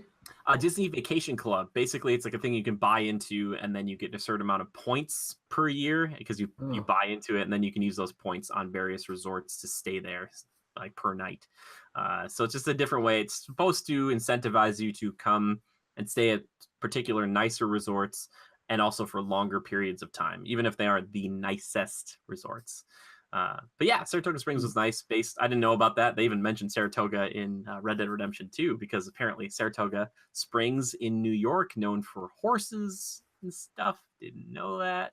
So while I was down in Disney, I was like, Red Dead's coming. Look at all these horses, like all these Disney horses. I was like, ah. Yeah, it was good. Yeah. Do you have anything specific about the parks you want to know about? Yeah, here I am fishing hotel. Yeah. How was the flight? Okay, flight there wasn't bad. Flight back, a little rough in the beginning. Okay, so turbulence is a word that can freak a lot of people out. Freaks me out because I had a flight once that was so turbulent, and I'm saying like insane, like 20-foot drop turbulent, like for a long period of time. So when they're like, excuse me, everybody, we just wanted to let you know that the captain has told us that for the next maybe 40 minutes or so, we're going to be experiencing some turbulence. So everybody's going to be sitting down. Please make sure to stay in your seats. Keep your seatbelts, fasten your tray tables up and all that. So I was like, oh, great. Here we go, round 2. But the turbulence was more just like, it was kind of bumpy because we were coming through like a storm near Orlando. So it wasn't really that bad once we got through it. But I remember originally thinking like, oh God. That's why I don't eat before flights, because this one flight I had that was that bad. I literally locked myself in that bathroom and I thought, this is where I die. I was like, for some reason, like knowing you, if you would have never shared any of this with me, I never would have assumed that you were that guy that like gets a little paranoid about the flying experience. And I don't anymore. I just think at that time it was seriously such a bad flight. People were just like screaming. Like the whole time people were like losing things. People were like stuff was flying around. It was Wow. like it was so bad. I cannot express how bad it was. And this is not to freak people out about flying. It just happens once in a while if you fly a lot. Or I shouldn't say once in a while. It's pretty rare because usually nowadays we have such sophisticated technology. They're like, yeah, we're gonna go around this thing. It's gonna add 5 minutes, but no one's gonna like lose their mind. That or they'll change the altitude so they miss any of the pockets and stuff like that. Which it's so cool, and I respect so much not only the captains but like or the pilots, but the flight attendants, those people who are like still getting you like a Sprite even though it's like they're just like they don't care. If they're okay, then you're okay. That's what I say. We hit a little bit of turbulence coming back from Denver to MSP, and I noticed just a little shaking, a little side to side, maybe a little like, and here they are still pouring a perfect cup of Coke, and I don't know. It's cool. Flying is awesome to me, always has been, always will be. Oh, yeah. Even though my knees are into the back of the person in front of me. Yep. I love one day, first class, one day. Dude, let's do that when we go to Disney. Let's do first class. We could do it, or we do comfort at least. Yeah, or business, whatever. Yeah. I always tell people this: my tolerance for turbulence is a parabola from the beginning to the end of the flight. I have like an exponential appreciation and understanding for turbulence when it's a plane takes off or when a plane lands, because you're like, that's part of the process. It's in that middle that I've got no time for, when I'm like, why are we having any turbulence? I'm like, this is the worst possible time to have it. Sometimes when you land, like I start thinking, I'm like, man, we hit the ground, and like sometimes I think we should repave this because something's wrong here. Like you get so many bumps on some of those jetways. Those are thick, and I knew a guy that was a contractor who actually ripped those up and redid them and stuff. And excuse me, that concrete's insane. That's a lot of work to build those runways, and yeah. Anyway, Disney. Do you have any questions about Disney? Yeah, so Disney. So, were most of the people on the plane you were with going to Disney? We had a good amount, and you can always tell because it's like the families and the kids with the little backpacks, and they're like, oh, the princess backpacks or the car's backpack. Seriously, did you? Really? Yeah, for sure, dude. Every time you can pick them out, and a lot of some people my age too, like some couples and stuff. You could tell that we're going down there. You're like, okay, they're all wearing their Disney shirts and stuff, and you're just like, like I'm wearing Space Mountain. So you think that's a stupid question, but I meant it. No, dude, that's totally fine. Well, that's from Minneapolis. It's like. Yeah. So what parks did you visit? Visit all 4 parks. That does include, but I should say not the water parks. We didn't go to Typhoon Lagoon or Blizzard Beach. I'd like to go back there sometime. But Disney's Animal Kingdom, Hollywood Studios, Epcot, and of course the Magic Kingdom. And all great. I still love all of them. Epcot, you did the whole world tour thing. Did you eat anything foreign, kind of fun? Yeah. So last day, Joe, that was my 4-park in one day. I did that pretty much by myself because Levi was he was getting pretty tired at that point. So I was like, you know what, let's do it. So I went and I did something. One of my favorite places to eat is at the Canadian Pavilion or the Canada Pavilion, where they talk like I do. So it's always nice to meet them because I'm like, hey, I'm like your little brother to the south. But they have this great steak over there. It's a filet mignon at Le Cellier, and I love it because it's this little it's this restaurant that's like it's in the cellar, but it's a nice place. It's really, really nice. And I got a steak there, but to change it up a little bit, I had purchased a drink over at the Japanese pavilion, this ramune, the one where you kind of pop the marble down in and it kind of fizzes up your drink. So I had this super lemon like pop to go with my my freaking expensive filet. And I remember asking the waitress there, I was like, is it okay if I drink this in here? She's like, I don't care. And I was by myself. She was like, I don't care. Yeah, she's like, it doesn't matter to me. And I was just myself because I was just a walk-in, because on the app it said like, it had messaged me and it was like, on the Disney Experience app. It's like, oh, there's some cancellations over at Le Cellier. You should go over there. And I was like, oh, weird. And it seemed like other people I talked to were getting that too. So I went and talked to them. They're like, yeah, we accept walk-ins though, so you can come back whenever. So I went in there. They tucked me away in a little corner for like a two-seater table, which I would assume would have been very romantic had anyone been there to join me. Like a significant other one day. My dream. Oh my gosh. Because Epcot, super romantic, especially at night. So I was tucked away with my steak, a bunch of different bread, and this Japanese soda pop. And I was like, this is great. I was just like, I just like took my time with that. Some pretzel bread.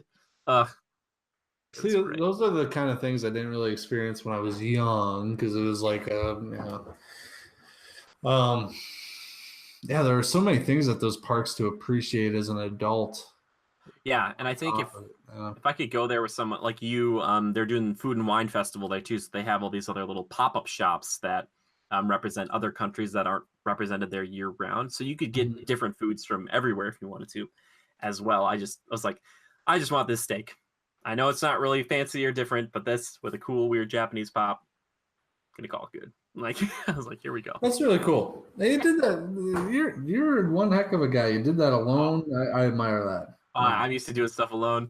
Levi couldn't keep up. Couldn't keep up. I follow the Pirates code in Disney, and I always say this, and people think I'm joking, but I'm not. Those who fall behind get left behind. And if you want to do your thing at your own pace, like it started raining at that point, so he took cover, and I was like, all right, I'm gonna keep going. So he's like, we'll meet up later. So we just kind of split apart. But yeah, I've gotten used to that over the years. Like started with like my own little local cafe, or maybe in college, Joe, eating alone, just kind of being like, yeah, I'm just gonna eat alone. There's nothing wrong with that.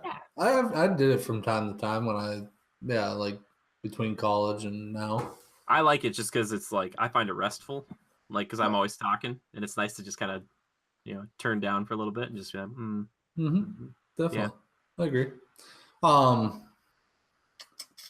Favorite ride of the Disney Experience? List off your rides in less than a minute. Go. Wait, list off my favorite rides, or in order of favoritism, list the rides you went on. Go. Wait, how many do I get? As many as you can fit in a minute. In a minute? Oh God! So it has to go. Is it top to bottom or bottom to top? Ooh, worst to best or best to worst? Best to worst. I think I always. When I say worst, like once you get to the end, I'll cut it, and you can just go forever and tell me why the last few were the worst and they were bad experiences. Okay. All right. Sounds good. Yeah. And mark it set. Go. I'm so type A. Anyway. Okay. So best. I probably have to rep still Space Mountain. I freaking love Space Mountain. Also, I really love Dinosaur this time because on my last day, I got to go 3 times, like in a row. And the first time, guess what? I beat the family down the stairs when the park opened. I went by myself. They sent me on a Jeep alone. So it was legitimately terrifying, and I freaking loved it. And then the second time I went through, well, I know I'm not listing rides, but we still have a minute. So the second time I went through, it was with a regular family. I got off at Kathy. Hi, Kathy. She's like, hey, do you want to go on it again? And I'm like, what do you mean? She's like, wait right over here. And I got on the next Jeep, like the next Jeep. I didn't have to wait in line. I was just on it again. Anyway, Dinosaur. Cool. Splash Mountain. I got to go on twice. Freaking love Splash Mountain. Log ride, right? What? Log ride, right? Yes, sir. Kilimanjaro safaris at night. I went on the safari like 4 times, but the one at night was really, really cool. They had like one last ride, like around 7:45, and it was like they do some floodlights, but you can see the animals like in a different circumstance. Really great. What other favorite rides? Rock and roller coaster, launch coaster, Aerosmith. What more do I have to say? It's freaking great. Had a really funny goodbye moment with somebody who was standing off to the side. It was perfect. What else? How many is the minute up yet? 4 seconds. That's man. I didn't. Sorry, I can't go through and be like, this is the best. All right, we're going for a whole nother minute and go. I'm trying to think of like what's best. We're just naming things. I'm so boring. The Land, Living with the Land, really good ride. I'm such an old man now. Science one, right? Yeah, science. Yeah. Frozen wasn't too bad. Test Track, Test Track. I really like Test Track. Let's see. Expedition Everest, the Yeti, pretty good. Scary? Yeah, but I kind of know what's coming. Avatar stuff was fine. I'd say Avatar stuff's maybe. Oh, the Avatar stuff. We gotta come back to that. We'll come back to that. Keep maybe going. closer to the bottom. Pirates of the Caribbean. Pirates of the Caribbean. I forgot to put that near the top. Pirates. I freaking love pirates. Great, huh? Yeah. Gosh, help me. People Mover is still really good.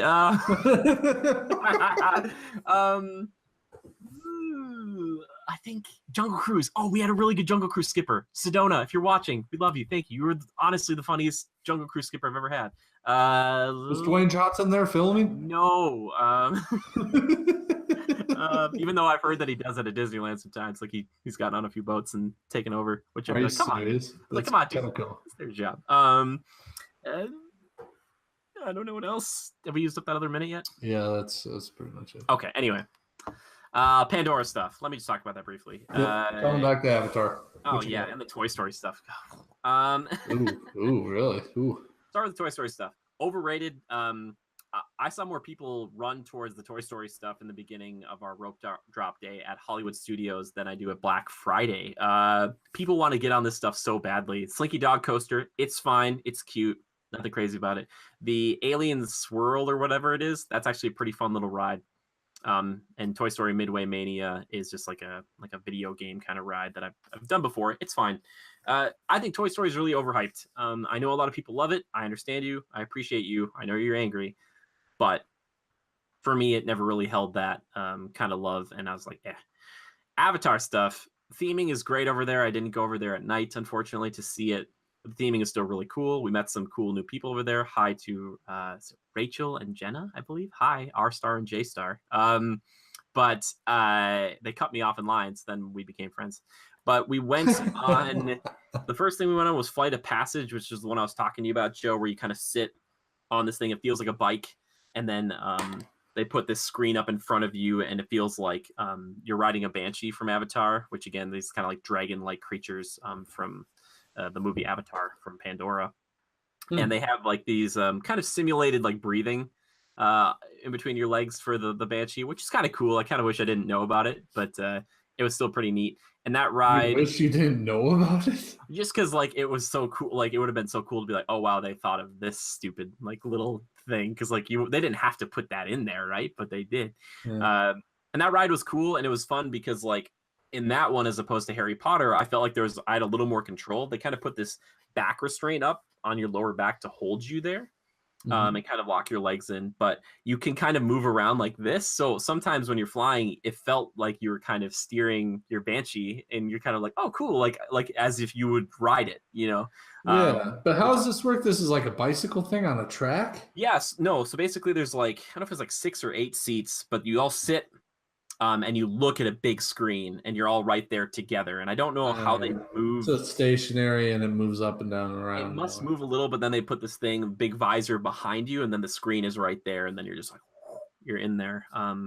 There wasn't much of a story to that one. It was just kind of like you took over an Avatar, and you're doing a rite of passage and Sivako and whatever. I will say this, they went over budget, and this is the reason why the second ride is kind of a letdown. So they have this, it's called like, what's it, Navi River Journey or whatever.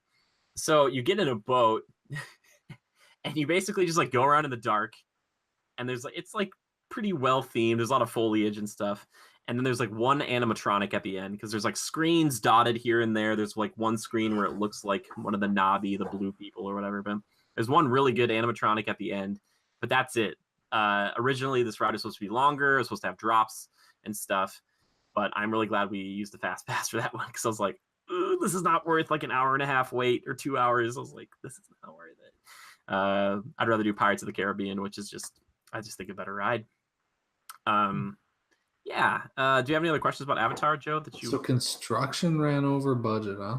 Yeah, that tends to happen sometimes at these parks, especially when they're adding stuff on. And it's also harder, I think, when you work with a creative like James Cameron, who might want, this, and this, and kind of like, hey, James, we only have so much.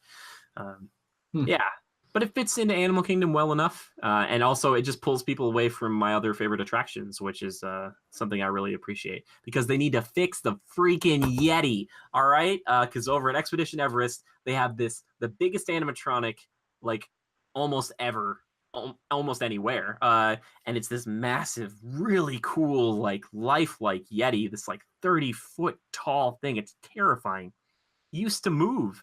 It was so strong though because it would swipe at the car when it went by at the end of this ride. It was ripping the mountains apart. Like that's how strong this thing was. So now to fix that, because it's in B mode, because that was A mode when it moves to move, they have it locked in one position, Joe. They have a strobe light on it. So that people call it Disco Yeti because it's just a strobe light. It's supposed to make it seem like it's moving when in all actuality, it's definitely not. And you can totally tell. So I think I did witness it back in A mode. Getting upset.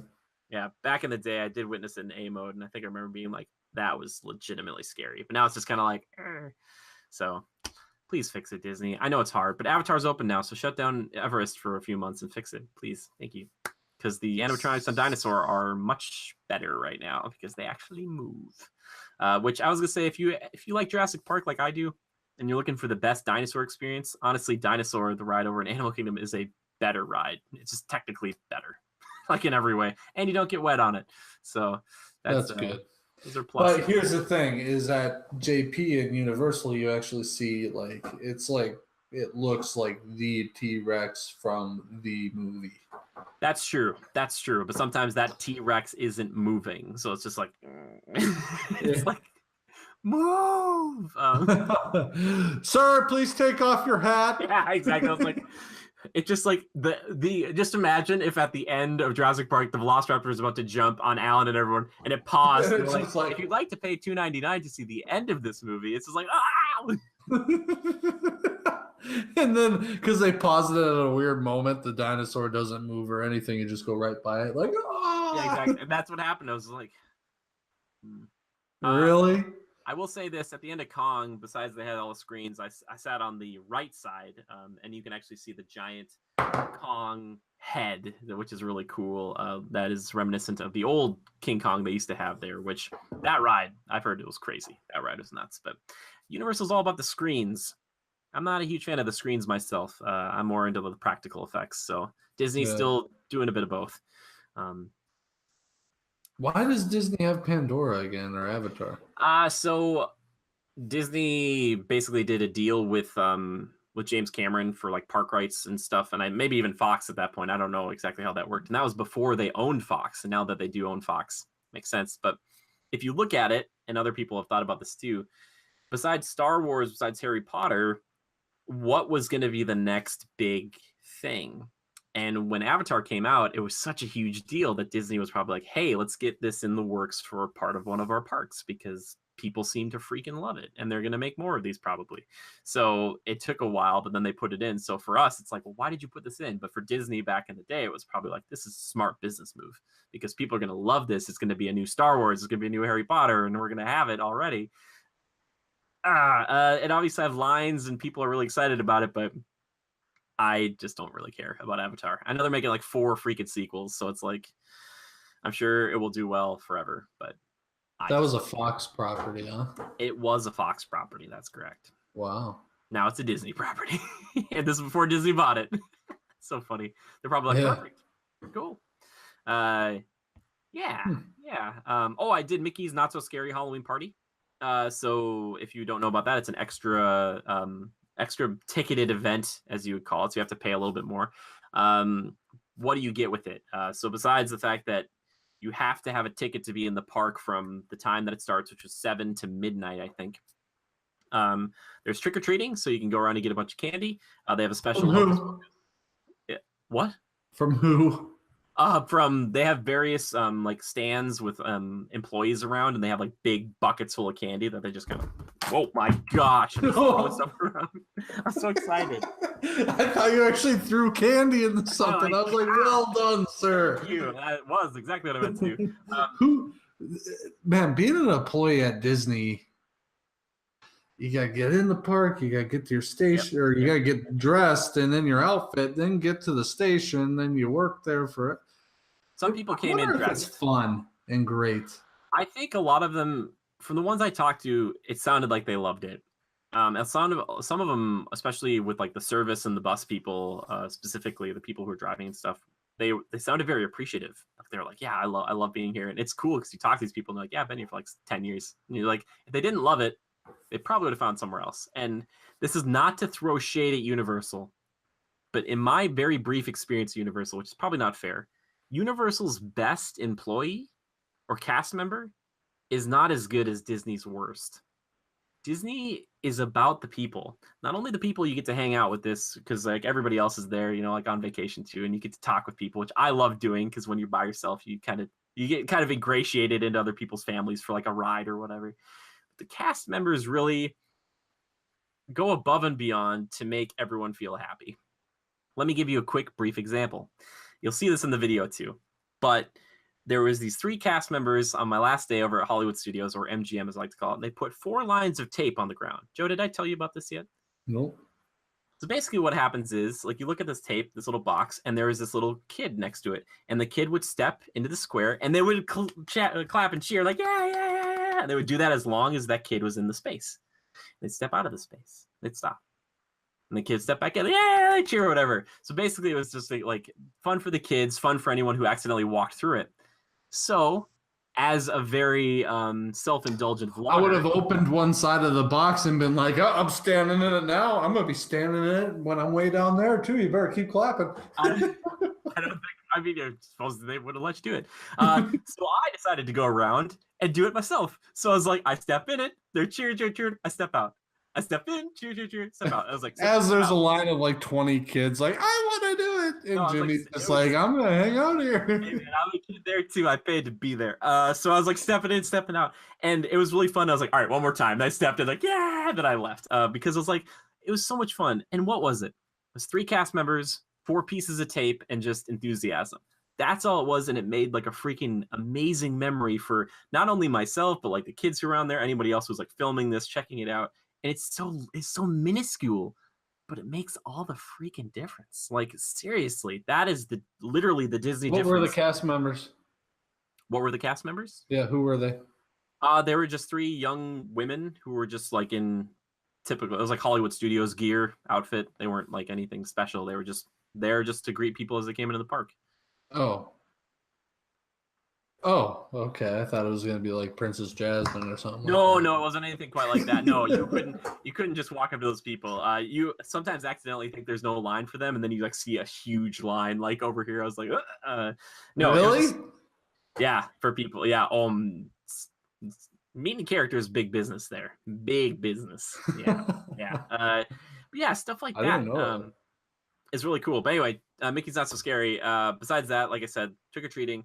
Special Hocus Pocus stage show they do twice. They have like the Sanderson sisters, if you're familiar with Hocus Pocus. I wasn't before I watched a few weeks ago. 5 out of 10. Honestly, I'm sorry I had to grow up with it. And then they have 2, it's called Booty You, but it's a special parade I got to see a little bit of. It was a really cool parade. They have special like characters that you wouldn't see normally in there. Fun thing. And then they also have special, they call it Hollow Wishes, or it's because they usually call it Wishes as their fireworks show, but special Halloween fireworks. And I was sitting where I don't normally stand for these fireworks, and I was in between the castle and like a back part of the park. So like the fireworks were constantly going off around me. And then at the end they do like 360 fireworks and they're all just coming up around you. It's like, so I was hanging out over there by Winnie the Pooh with another cast member named Manny. Manny, thank you for hanging out. He was driving to it. I was like, how many times have you watched this show? He's like, I don't know. I feel like it's been like over 1,000, but I still love it. Like, it's like, oh man, it's like fireworks every night. His name is Manny. He's a cast member. What was he? Who did he play? Again, so like I should say this. If you're unfamiliar, maybe like you might be, Joe. Cast member is just a catch-all term for employee. So basically, he was just standing outside of Winnie the Pooh, like directing people in or kind of answering questions and stuff. So basically they say that every employee there is a cast member because you're on stage. Like all of Disney World is a stage. Okay, I see the distinction. It makes sense. Yes. But I immediately think, okay, they're dressed up and they're playing a part. What are they doing? Yeah, they're playing the part of helpful person. Yeah, no, it's cool because like those people are the ones that have to try even harder, because like if you're dressed, and I'm not saying that if you dress as a princess or one of the characters that you don't have to try as hard, because that's hard in a different way, but you're kind of afforded a lot of things. Like if you're dressed as Mickey Mouse, everyone's just happy to see you. If you're angry and you see like an employee and you're just like go up to them. Those people have to be like, they have to know everything about the park. They have to know like park hours. They have to know exactly what's around them, where to go. And even I started doing that for a few times for people, because some people I just hear that they're lost, or I knew a ride was down, and I just kind of, excuse me, that ride is currently unavailable. I'm sorry, it's like it's closed right now, so I don't want you to walk all here. Yeah, No. I had one family say they're like, you should be a guide, and I was like, my dream for a while was like families could hire me, and then I would just to go on their vacation with them and guide. And I was gonna say my 2 rules are this: I get my own room, and I will advise you. You don't have to take all my advice or wisdom, but I recommend that you do. Just think about it, because this isn't my first rodeo. It's your first rodeo. And if you can't keep up, you get left behind. That's the secret 3rd rule.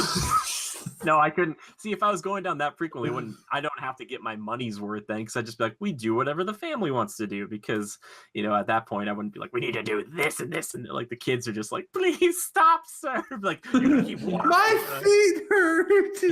Exactly. Well, your parents' bank accounts hurt because you wanted to be here. Do you want to remember this or not? Like, I swear I'm not that mean while I'm down there. I just have a different way of doing stuff, and I want to get my money's worth. I want to walk, And as a nice couple said down there, they're like, you know what? Yeah, your feet are gonna hurt, but you got to pay a price for good memories. And I was like, oh, my people. Like, I was like, oh, it's like these guys get it. What were you? It was like mid-60s when you were there. So it was like low 80s during the day, mid 60s at night. Oh, low 80s. It wasn't that bad. Honestly, I will say this, I was wearing jeans like the whole time. But I did buy some 70 proof like suntan lotion or whatever. Sunscreen is like intense defense. And I was like, I don't want to burn. And then I ended up like giving it away after we left, because I was like, I can't go on the plane with this, because they'll be like, he's trying to hurt people. So he's trying to prevent sunburn. Exactly, yeah, which I get, but yeah. Huh. Yeah, see, I just take advantage of the nice sun and tan up, because I'm coming back to up north, where you don't get much vitamin D. I had one lady tell me when I got back up here, she's like, you must have partied at night. I was like, nope, I just use really good sunscreen. I was like, yep. Did Levi go to the spooky mouse, not so scary party? Yeah, I don't like spooky mouse party. That's better. He did, and we did a few things. They have better overlays than Disneyland for some of their rides, but they tried to do a few things here in Disney World. So Pirates of the Caribbean, first off, they were playing Thunderstruck, like for some odd reason while we were getting in line for this. And I was like, so weird to hear Thunderstruck by AC/DC playing as we like. So this party, it was like you were in the park and you can go on rides and everything. They had it all going. Basically, so it's a party for the entirety of the park, and they play like different music from like for instance, they play like the chef song from Little Mermaid, where it's this sick song about this guy like cutting fish in half and doing all this stuff. So they're playing all these songs of all like villains and things. And then they just kind of have like special meet and greets with like, you can meet Jafar, like you can go and wait in line and meet Jafar. Absolutely not.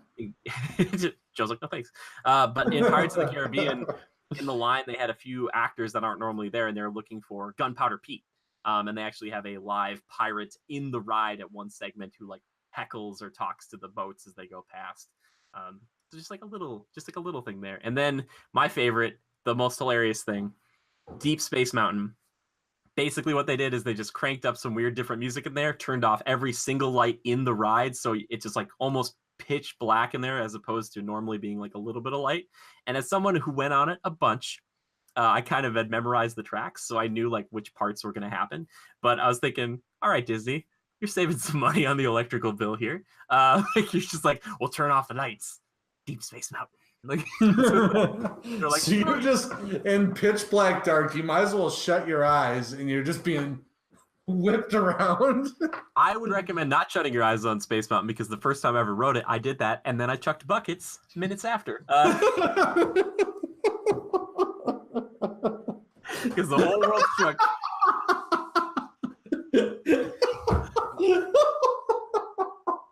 Pro tip from me. Everybody knows it's a bad idea. Bad idea. Don't shut your eyes. I will say this though. The night before, I walked up there, just a regular Space Mountain, and there was a cast member there, and I was like, oh, so there's 2 tracks. So there's Alpha and Omega. Alpha off to the left, and Omega off to the right if you're looking at it. And it's like, oh, I get to pick from each one, huh? And I was like, okay. I used to usually go on the right track. And she's like, well, I prefer alpha. Some people say this or that about it. It's like a little longer or whatever, because they're pretty much identical coasters, because you go up and you kind of meet people on the way up and then you kind of do your own things. She said, like, but if you want to, after you get off the ride, just go down there and tell them that, I said that you could come back up. And I was like, oh, really? What? So what happened is we got off the ride. I went out with Levi. And did you ask this girl out? No, I proposed. Yeah.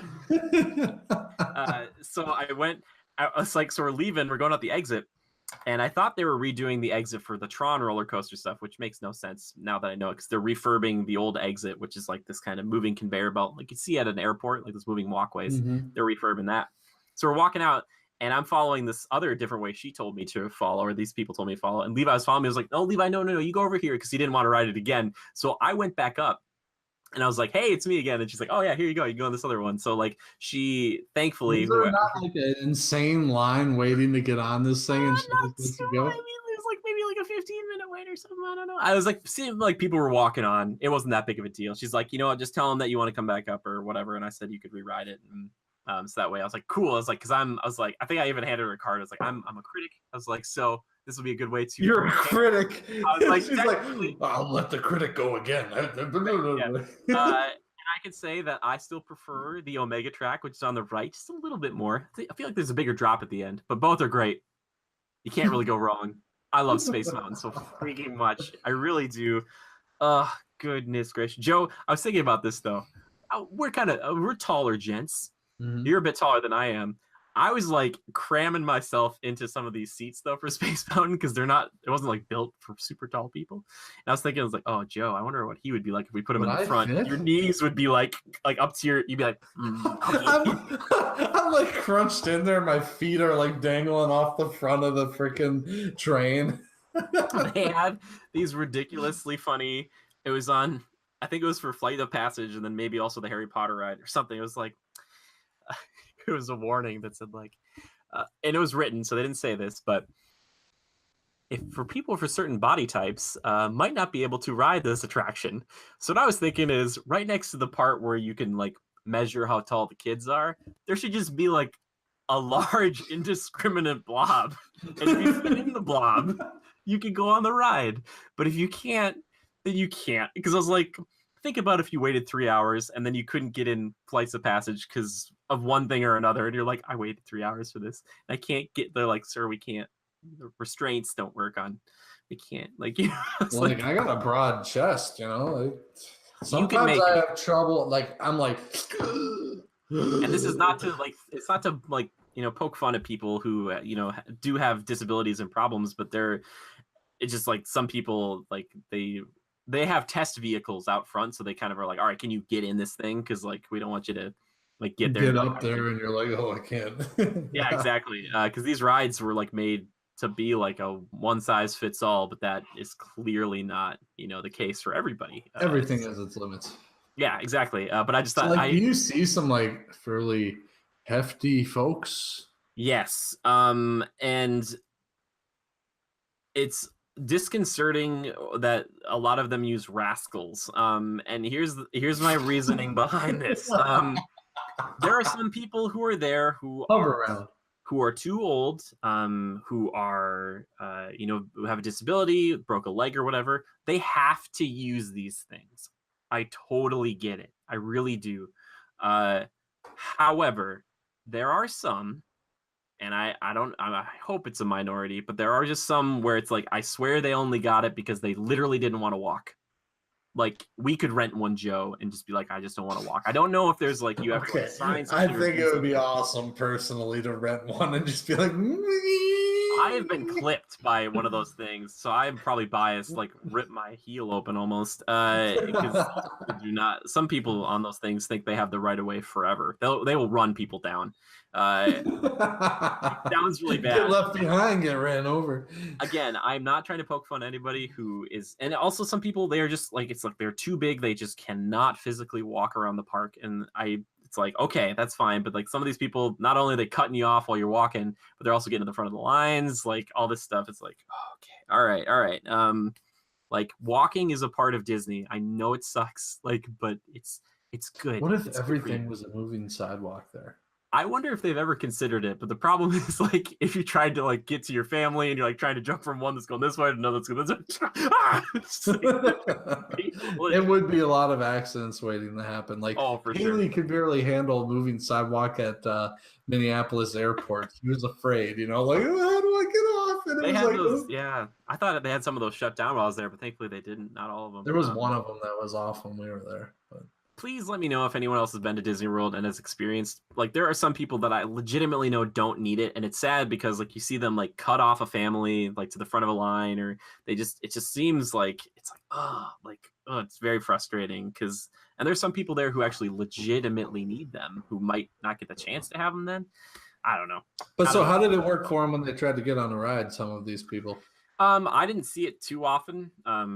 But usually they'll have a spot where they can like move up to the front, or they'll bring in a special ride vehicle for them to get on to do that sort of thing. So yeah, a special ride vehicle. Some of the boats on some of the rides, so for instance, like there's one over at the Grand Fiesta Tour over at the Mexico Pavilion that is like a special, like a handicap boat, and they have like a ramp in it, so that way you can like put like a person in a wheelchair or a rascal or something on there, and they can like be in a vehicle. So yeah, some of those boats are not like it's not, they just let those boats go.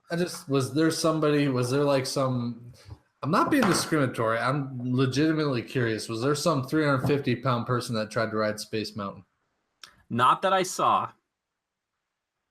I'm being blunt. I'm trying to think. I don't. Was there anyone as big as me getting on Space Mountain? Also, not that I saw. I was looking around. Then again, I was also really happy to be there. So like, I was just like, like I was like drooling and just like, I was like, I get to be here. Yeah. I don't think so. 250 pounds of pure American beef. I think it would be fine. And these things they are machines, so obviously they can take. Yeah, I don't know, man. I've seen welds break. It's just about comfort. Some of these rides, just like the more high-tech some of these rides get and the specialized ride vehicles, they really can't fit every body type. Like they try, like that. The Pandora one's the biggest offender, I think, because most rides are just like sit in a chair. You're like in a chair, like, so it's fine. But yeah, there was just like it's crazy, and that's the thing. You think I could get on Space Mountain, Jim? Yes, I think you can get on Space Mountain. Yeah, for sure. You meet the height requirement, man. Yeah, for sure. We just wouldn't put you up front. I feel like up front, you can't really put your legs because it's like you sit in. I remember it being tight. I remember it's tight. It's tight, but it's supposed to be tight. That's part of the fun.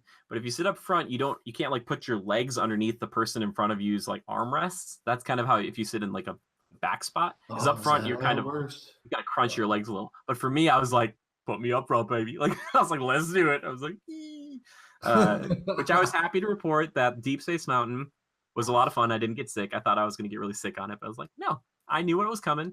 The only thing that throws me off in roller coasters, Joe, is when you're going like this, but then they have you go up really fast and then like kind of coast for a bit. I don't like, my stomach doesn't like going up. Like it's fine with the drops, but yeah, because stomach coming up here is okay. Stomach trying to go out my lower half, no good. Yeah, it's weird. Yeah, but no, I think you've found Space Mountain for sure. Okay. I'm sorry if this talk has been insensitive to some. It's not supposed to be. It is what it is. I'm sorry. It's interesting to see. I'm a big guy. Yeah, and the thing is, there are so many people in Disney now, and I've more and more, not only just strollers, which there's tons of those as well, but lots and lots and lots of people on these rascals and stuff. So it's like, kind of. And every once in a while you see somebody that they rented one just to be a dick. Yeah, I feel like that's true. Like I can't confirm it. It's just like you just walk up, excuse me, sir or ma'am, what's wrong with you?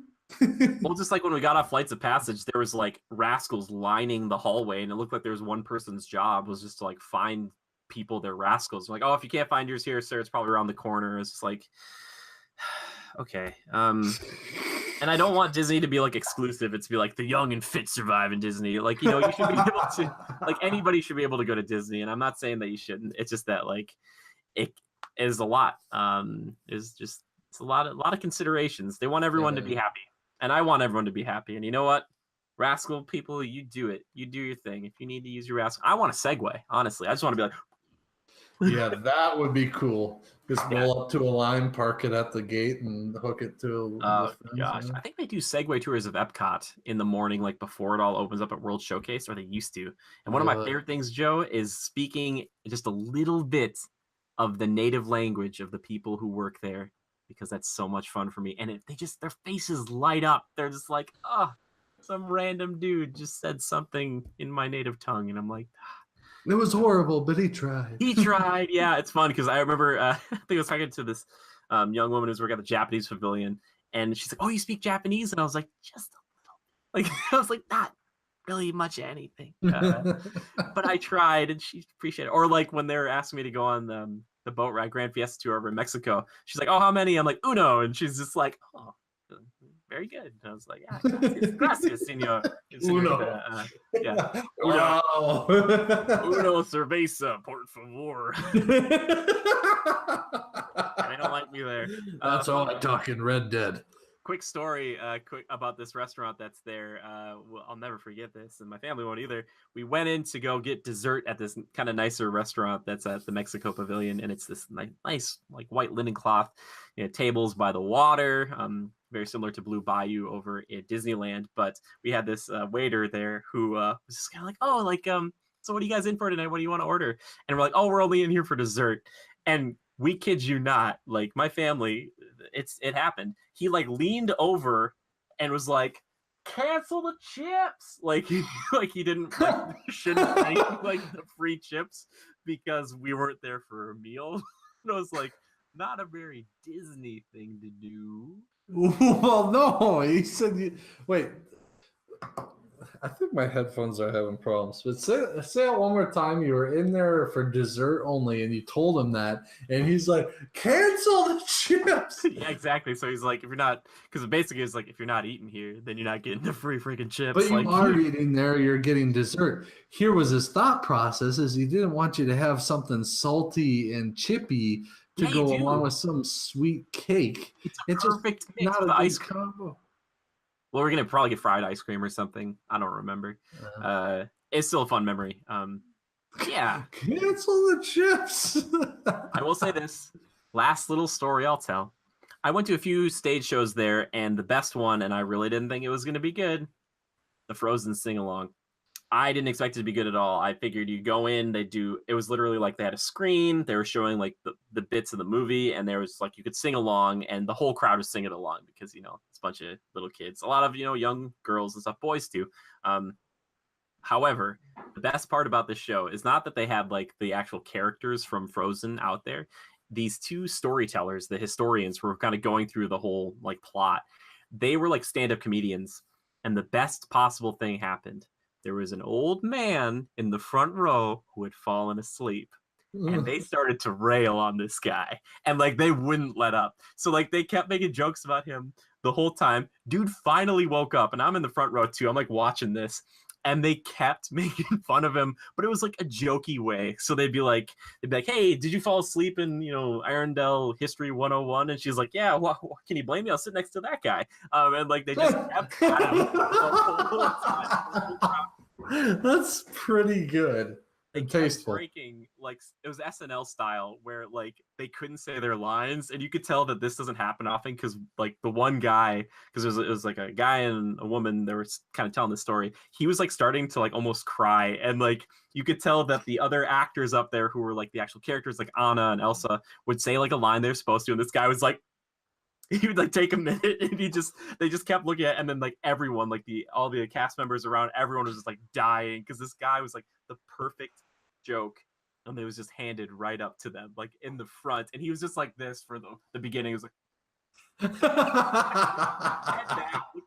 told me the loud singing and stuff wasn't waking him up. It wasn't waking, and they were just pegging away at this dude, and it was like and by this point, by the way, I was running on little to no sleep. And it was like my last day, and I was in all four parks. This was the third park of four, and I was just dying because I was like, "This is too rich. This is too rich." Yeah, they were having a ball. So I recommend you go check that one out. One of my favorite lines was they're like, and Elsa used like her ice magic or whatever, and then the guy was like, and then she impaled a dude, and like everyone was like, oh my god, and they're like, that's not what happened. He's like, it's in the special features, and I was like, Disney made a joke about one of their primary characters killing a bunch of guards, and like everyone was cool with it. Like it's like, Yeah, all the little kids there are like, what? I guess if you use the word impaling, maybe you can get away with it. I was like, oh, it's getting dark up in here. I freaking like it. And then, very end of the show, Elsa comes out. Let it go. They're gonna sing it one more time. Her mic cuts. It cuts. It's not working, and she's supposed to sing this part. It cuts. So what do? They pipe in the music from the original score. She sings along with it. When she has her talking parts, she gets close to her sister who has a mic that's still working. She talks into that. They give her a microphone at the very end. She talks into it for just a second and then hides it. I was like, that's world class. Like they had a big problem. They figured it out in like 15 seconds. And they were just like, just to keep the magic, just to be like, well, and they do that show how many times for their shift? I know, that's the thing. And that I was talking to people about that. I was like, it sounds like they do a couple. They'll have like, I saw the Finding Nemo one too, which is a lot of like puppeteering, which was incredible as well. Those actors, there's like 6 shows a day. Some of those actors will do like 2, maybe 3 shows a day. But stuff like that pops up. Like you just, even though they've done it so much and there's so much pageantry and so much money dumped into it, which there was for the Frozen stuff, it's like stuff still happens. Like, you know, you can see the tech guys. Frozen? Have you seen Frozen? Oh yeah, I saw. Weirdly enough, I saw that 4 times in theaters. Everybody wanted to see it, so they're like, "Hey, we should go," and I'm like, "Sure." So I kept getting ices. I was like, I see. I've never seen it. Yeah. You've never seen it? It's good. It's not as good as everybody makes it. Like but it's still good. It's still a good movie. Like, you know, it's not. I like Tangled better probably, but well, yeah. So anyway, the Frozen sing along, that was pretty great. But seriously, just like the people there, Disney, man, still killing it. I'm so happy that it's still as good as I remember. And the biggest difference between Disney World and Disneyland, though, the people who go there, Disneyland, it's landlocked by, you know, a bunch of other businesses and stuff. So there's a bunch of like younger kids there, teenagers and stuff. Disney World is a lot of like families that have a lot more money. So it's more like friendly probably and more upscale. They're much more interested. Yeah, like I sat down on a boat next to this couple. I'm like, hey, can I sit here? And they're like, yeah, it's fine. And they just start talking. Like everybody just wants to talk. Like we're all there for the same reason, because we all worked like to get there. Because Disneyland, you could be like, yeah, we're just going there for the day. But Disney World's not like, let's just pop down for the day. Like you gotta like make a conscious decision to be like, we're like I took time off from work for this. Exactly. It's like, I'm going. Vacation days. Yeah, it's funny. People are like, it's vacation, and I'm like, no, it's not. I'm like, I love you guys, but you're wrong.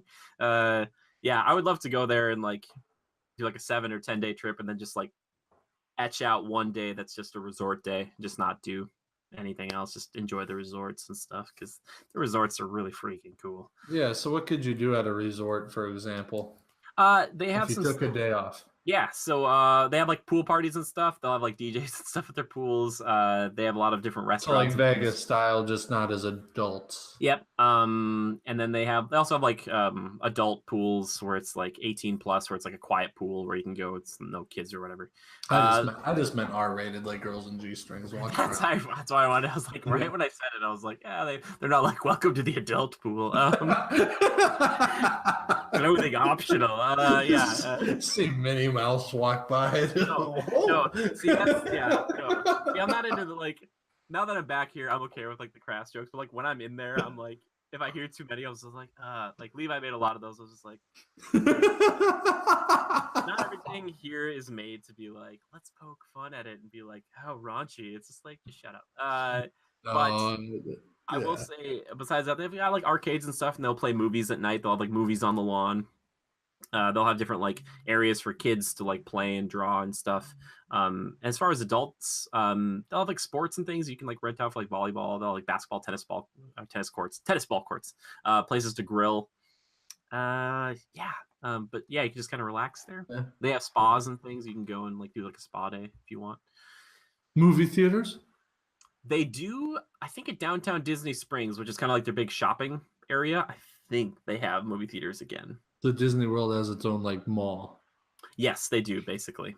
Yeah, but it's like, you know, Disney, so it's crazy. And that you do not need to pay to get into. You just need to be able to park if you're not staying on property. But you can just go down there and shop around, do stuff. That's where they have the Void, the Star Wars VR experience, which I'd love to do with you, Joe. I know you're not a big Star Wars guy, but picking up a gun and like shooting a blaster, that's like a lot of fun. Cool. Cool. Yeah. So ultimately, yeah, it would be good if you do a 5-day thing, 4 days in the park, 1 day mid-span, mid-duration trip is a day off, just chilling. Maybe the only problem with that is that Disney likes it if you buy park hoppers or regular tickets that all meet up. So for instance, if you wanted to buy for 5 days, it would be cheaper to buy like a 4-day pass as opposed to being like a 2 and a 2, because it's like it adds on. So let's say it's like, this is just lowballing it.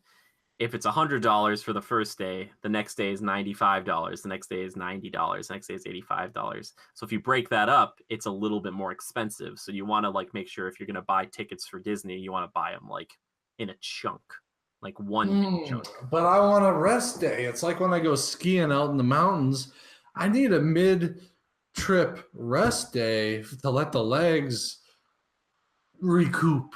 Okay. I completely appreciate that. And I tried to do this, but because of extenuating circumstances that we won't talk about here, it didn't really work out as well. But what I usually try to instill in people, and it's hard for me because I love being there, I want to get my money's worth, midday breaks, that usually means from like roughly 12:30 to maybe 3:30 or 4. I usually try to avoid the parks. That means going back to the hotel. That might be you can go shop if you want to, if that's your thing.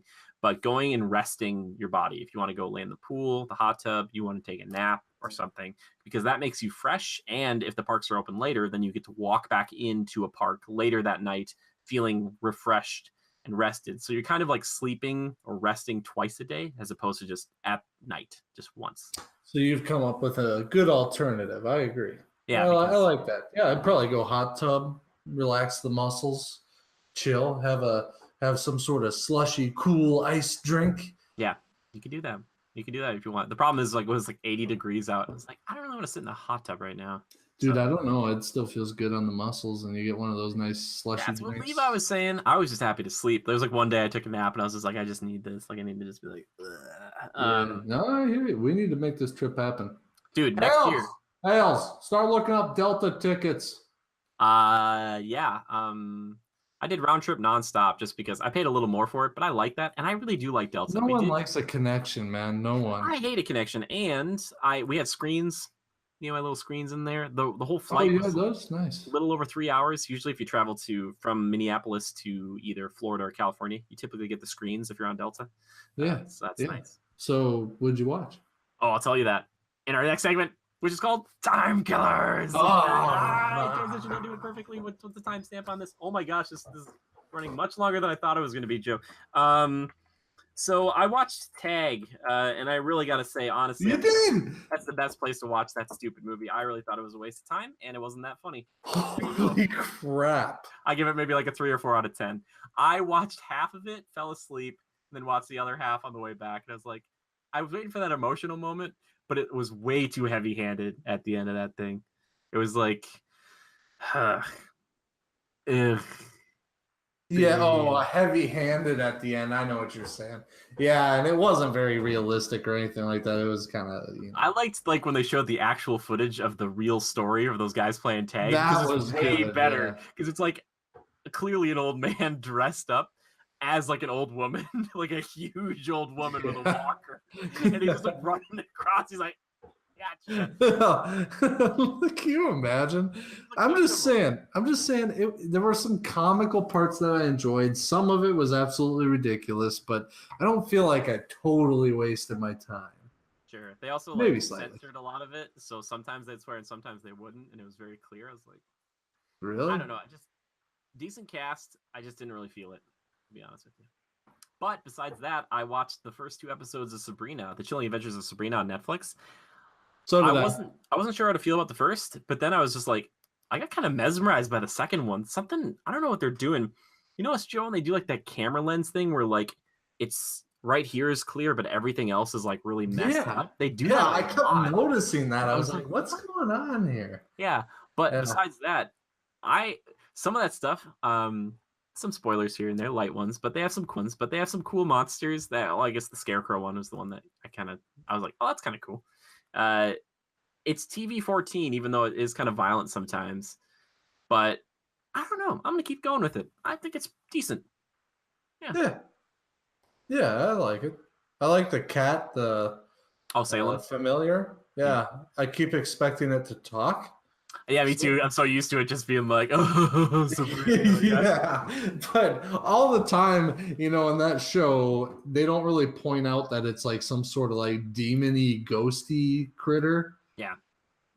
Yeah, because when she first comes across it, it like enters into her bedroom through an open window when she comes in, and it's like behind a big mirror. It's and like a goblin. Like scary looking, freaky thing. Can we agree that it's set in like the 1950s or 60s? I was looking at the cars for you, Joe, and I was like, I think it's not in the present day. Yeah, I was looking at all the cars too, and I want to say it's 60s, like, or it might be like very early 70s. And her camera was older, and then there's like a point where Harvey sees her, and he's like, "Oh, I got your messages." It's like, so she maybe called him and left them on it's not like text messages. No one's using cell phones, so thinking, not that it really matters. It might have been like 1970 or 68, somewhere in that neighborhood, based on the truck that Harvey was driving her around in. I will say this might be one of the biggest nostalgia plays I've ever seen.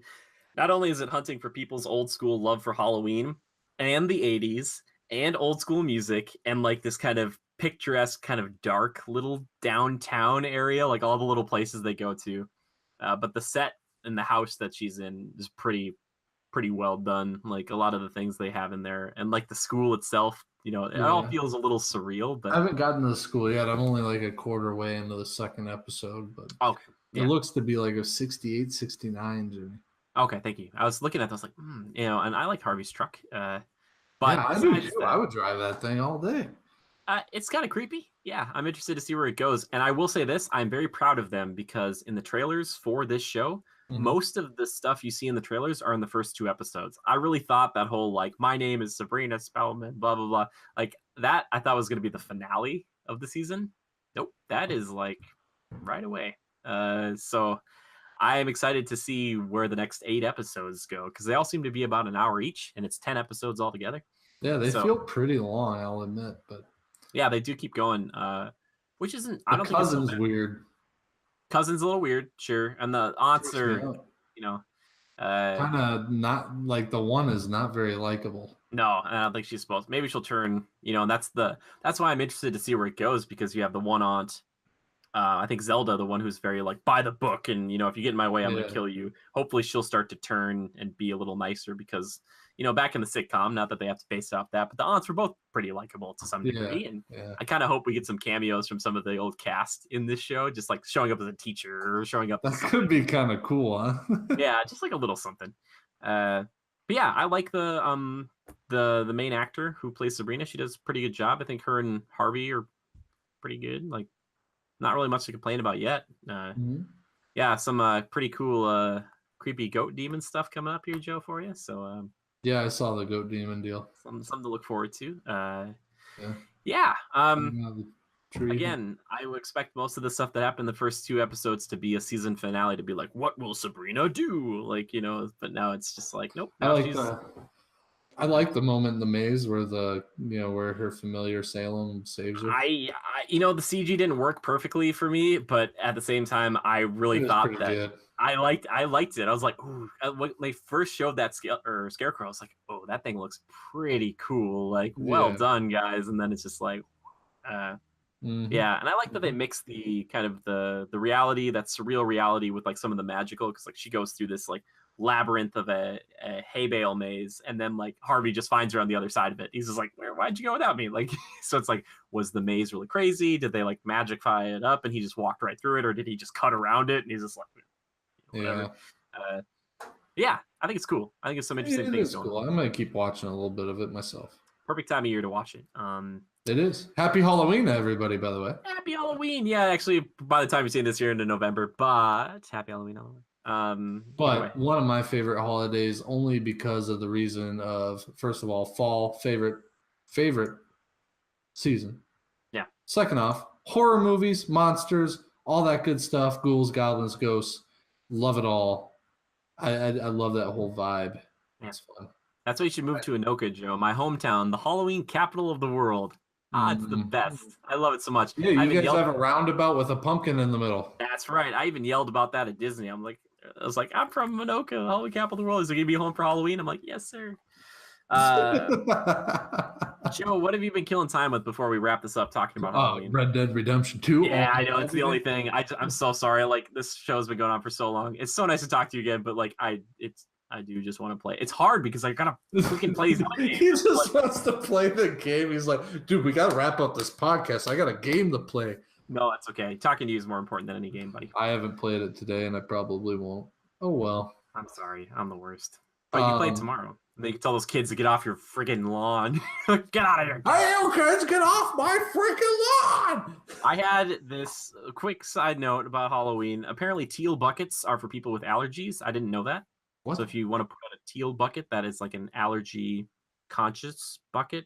Like if you're handing out. So you're supposed to go, oh, what are you allergic to, little boy? I guess so. I just had this old lady tell me the other day 2 hilarious things. One, you get what you get and you don't throw a fit, which I thought was funny. And she said, when I reach 80, I'm going to eat my favorite candy, which is Heath bars, and drink vodka, and that's it. And I was like, who said that? Some old lady I met at the gym.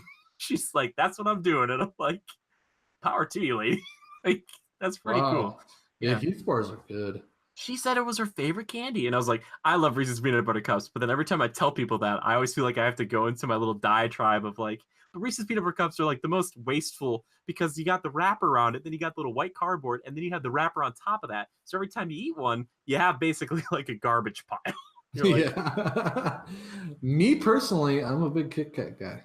Oh, that's what I was asking her too. She's like, I like my Heath bar with like my coffee. I'm like, how about Kit Kat? And she's like, not so much. I was like, oh. Heath bar creamer with your coffee is really good. Anyway, you've been killing time with that. What were we talking about? Yeah. Community feedback and questions. Should we just do that? What else have I been killing time with, though, Jim? Nothing. You've just been playing Red Dead. I know it. They know it. They know it. Oh, Ice 9 Kills. Really cool if you're into like metal. They just released in time for Halloween. It was actually a few weeks ago, they released the Silver Screen, I believe is the name of the album. And every single song is based on a classic slasher, horror, or monster film. I believe, the Silver Scream, excuse me. There are songs on there. One is about Freddy Krueger, the American Nightmare. Thank God It's Friday is about Jason Voorhees and Camp Crystal Lake. Savages is about the Lost Boys or whatever. Rocking the Boat about Jaws. That's one of my favorite ones. I don't care who you are, you'll probably love that song. It's really cool. Dude, I gotta check this out. Yeah, Rocking the Boat, and they literally like, gonna need a bigger boat, and it's good. It's really cool. They got Merry Xmas, Halloween. Let's see, Love Bites. I'm not sure what that one is. Empire thing. The Grave Mistake, which has been all over the radio. I personally, my favorite one besides the Rock the Boat Jaws one, I love Thank God It's Friday. I think that one's the best one about Jason Voorhees at Crystal Lake. Either way, just a little bit of music, something for you guys for the Halloween week. I mean, if this comes out Friday, the November 2nd, so what? Halloween can bleed a little bit until Thanksgiving shows up, right? It prefers to bleed, honestly. It prefers, yes. A lot of people think November 1st is Christmas, especially around here. It's like... Yeah, and then on top of that audio stuff, check out the No Sleep podcast. Once you're done listening to our podcast, you're looking to kill a little time at work, something to listen to as you plug away. No Sleep podcast, really cool, like narrative stories with like voice actors, professional recording, like playing out these stories, and they're just really good. Perfect for this time of year. Perfect. I've recently gotten back into them again. I kind of go in spurts, but I love them. Yeah, and if you really like them, then tweet at them and us and say, hey, maybe you guys should have them on sometime. I don't know if that's how it would work, but we would love to lend our voices to some terrifying thing, because Come on, wouldn't it? You would want a guest on the No Sleep podcast? They're actually really good. Like most of them are professional voice actors and actresses that like, do that for a living. Excellent. So they'll be on par with me. Well, actually, you would probably do very well. Like, well, hello everyone. They'd be like, please stop that. Every time you say "Thank God it's Friday," all I can think is "Thank God it's Friday night," and I just got paid. Is it money? I don't know what that is. It's In Sync, baby. It's Sync, the best boy band.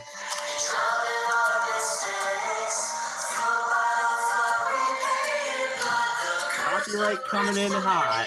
Crystal. Okay, let's go into my favorite segment of the show: community feedback and questions. Joe, I had asked our lovely Legionnaires to let us know what their favorite Halloween traditions are, you know? Oh, great. This will be fun. Yeah, well, I mean, it's nothing too crazy. Ryan, our buddy Ryan, we love you, Ryan.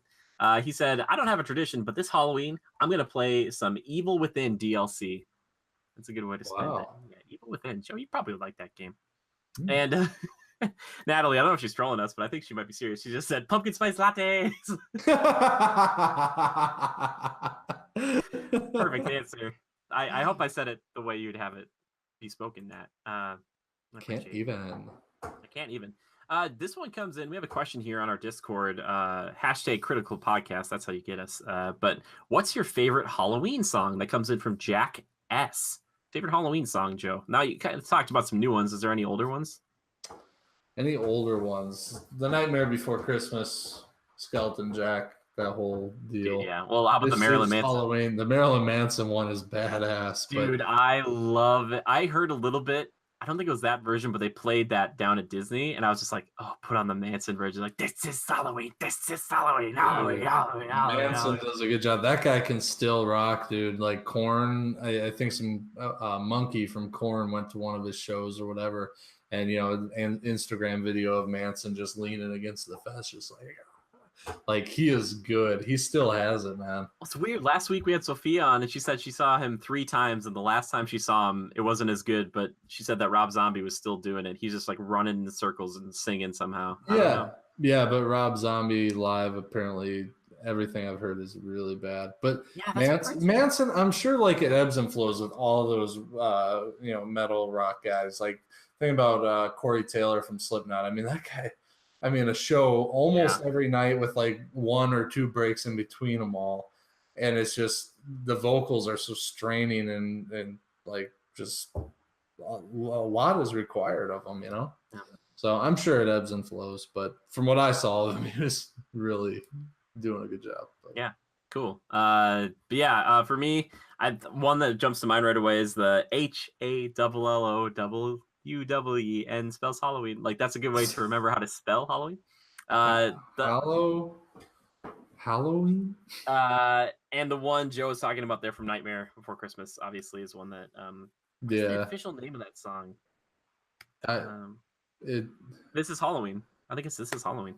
I can look it up, but you know what else is a good one is Halloween from the movie Halloween. Isn't that like the? Yeah, no, that's from Jason Voorhees. I don't. Yeah.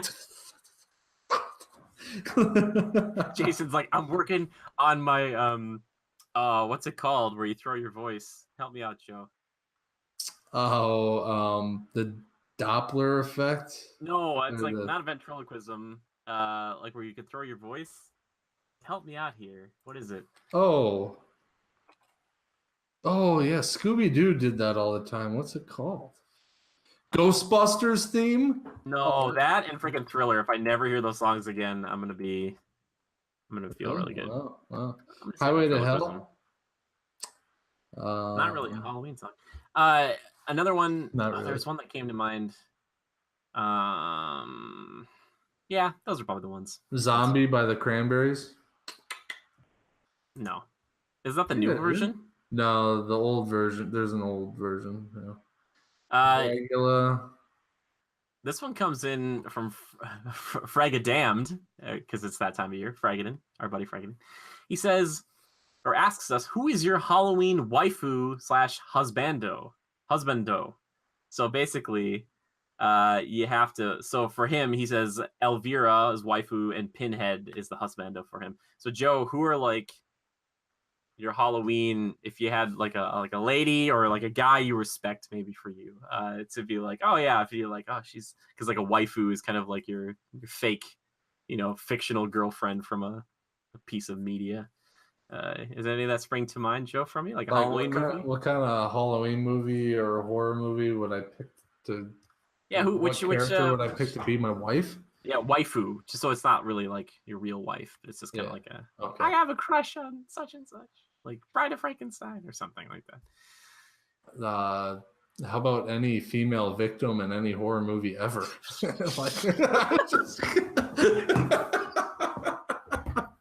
So Jamie Lee Curtis is what Joe's saying here. Joe, that's what you want to give me, Jamie Lee Curtis. Hey, maybe in the first rendition.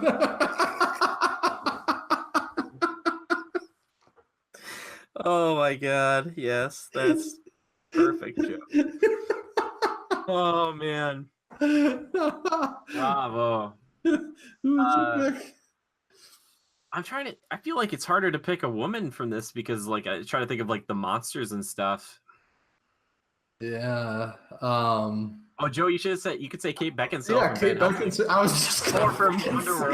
Man, I was all over it. Or from Underworld. Done deal. Done deal. You heard it here, people. So do I? I feel like I should match your broness right now. So do I? I'm gonna pick the blonde Sonya from the original Underworld. Not the brunette one. That's the real Sonya. Like the one that you just see die. Because remember that in the first Underworld, it's always like Sonya. Lucian's tied up, and they're like showing a flashback of them killing Sonya or whatever, and then they completely recast her and changed her hair color for Rise of the Lycans. Probably, I don't know. And then for husbando, I'm taking Benicio del Toro from freaking Wolfman. I love this. I'll kill all of you. It's one of my favorites. I love him. Or Anthony Hopkins from that movie too. One of my favorite lines in any movie.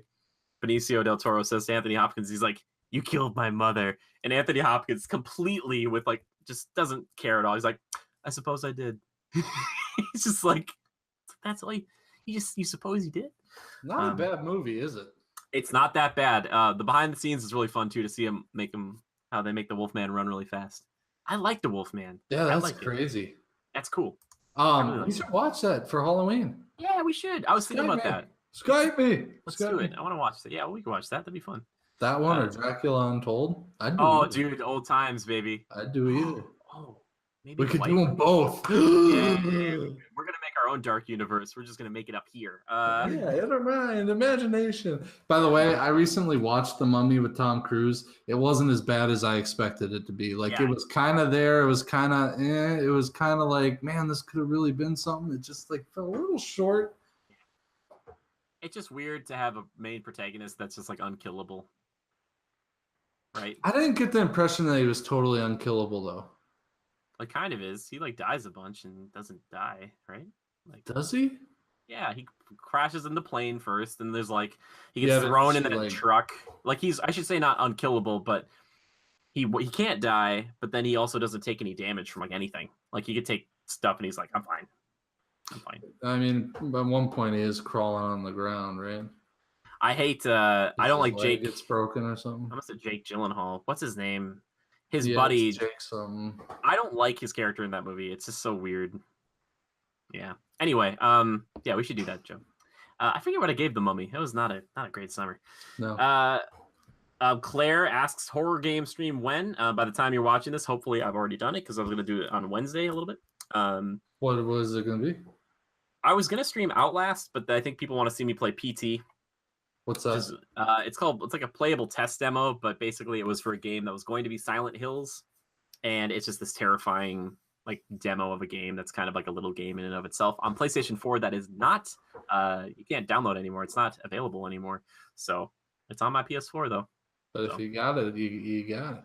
I've got it. There's some I quality. don't want to spoil it for anybody, but Red Dead Redemption 2 has Hills Have Eyes characters in it. Oh, really? Does it? Have you run into the hillbilly, the something clan up in the hills? Not yet, but they were in the first game too, so I'm not surprised. Yeah, I set up a camp and I had 2 of them jump me one time, and luckily they didn't do anything. Otherwise, I was going to kill them both. Yeah. I killed them both anyway as they were leaving, but whatever. Last question here from Missile Mage. Hashtag Critical Podcast. Favorite non-horror Halloween film?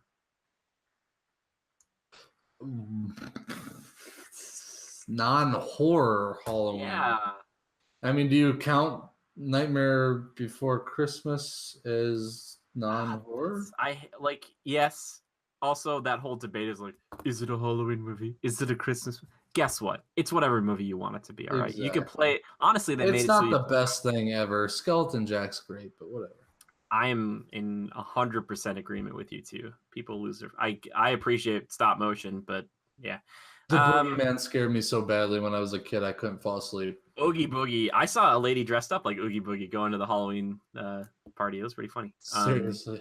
Yeah, God. She had it wasn't so much, but she had a cute little hat that had a little curl on the top, and she put his stuff there, and then she kind of dressed up a little bit. But it was tasteful. You just wear a big potato sack, sew up the crotch a little bit so it's a little tighter. Give yourself some arms. And...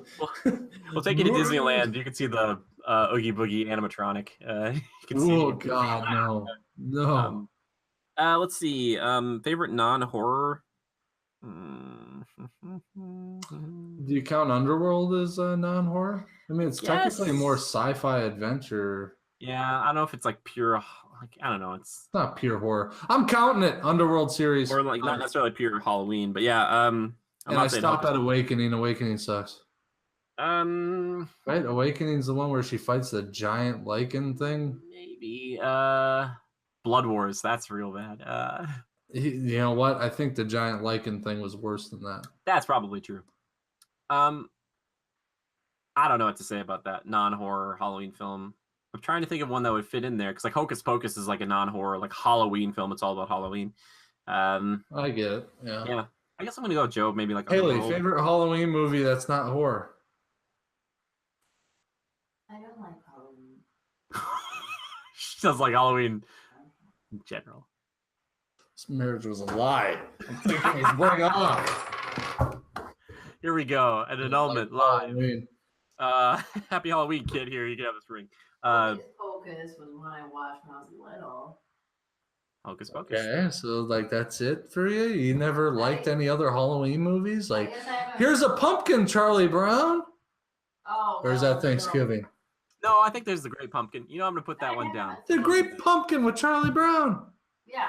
I mean, I haven't seen many Halloween movies. Is there any Muppet Halloween thing? I know, Joe, you wouldn't know that, but if that, then that. No, that's considered a horror movie. Well done, Joe. I'm so proud of you. Yeah. Anyway, that's all. That's it for our questions. Thank you guys so much for writing in. If you ever have a question or just feedback or whatever you want to say to us, you can just tweet the hashtag Critical Podcasts to either of us. You can tweet at the official account for Critical Reviews, which is at Go Critical. It's a capital G and a capital C. Or you can tweet at me personally. I am at JimmyGood013. Please tweet me something about a dog or Disney or maybe both. Joe, if they want to tweet at you, where can they tweet at?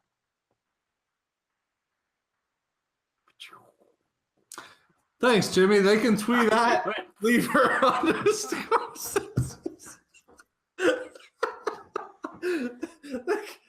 can't even do it. It's canceled. Hypothetical Disney trip is canceled. They can tweet at Lever _ 627. That's Lever just like Beaver, only with an L. That's correct, Joe. I'm so happy you got it on the first try. Anywho, yeah, thanks everybody for hanging out with us here today. I hope you enjoyed it. If you want to support the show, one of the ways you can do it is actually going to our Spreadshirt. You go over there, spreadshirt.com/critical reviews, and there should be a link in the description down below. So if you want to get something like a shirt, a sweatshirt, a mug, or something like that, and you want to support us, that is a great way to do so. Just tweet us when you get some of the stuff. We want to know how it looks and if you're enjoying it, all that jazz. I want to thank. Also we're streaming on Twitch, twitch.tv/critical reviews. Check it out. We're over there. By the way, it's the Halloween theme by John Carpenter. That's your favorite song? That's weird. It's the same. Every time I look in a mirror, I'm just like dun dun dun dun dun dun dun. Yeah.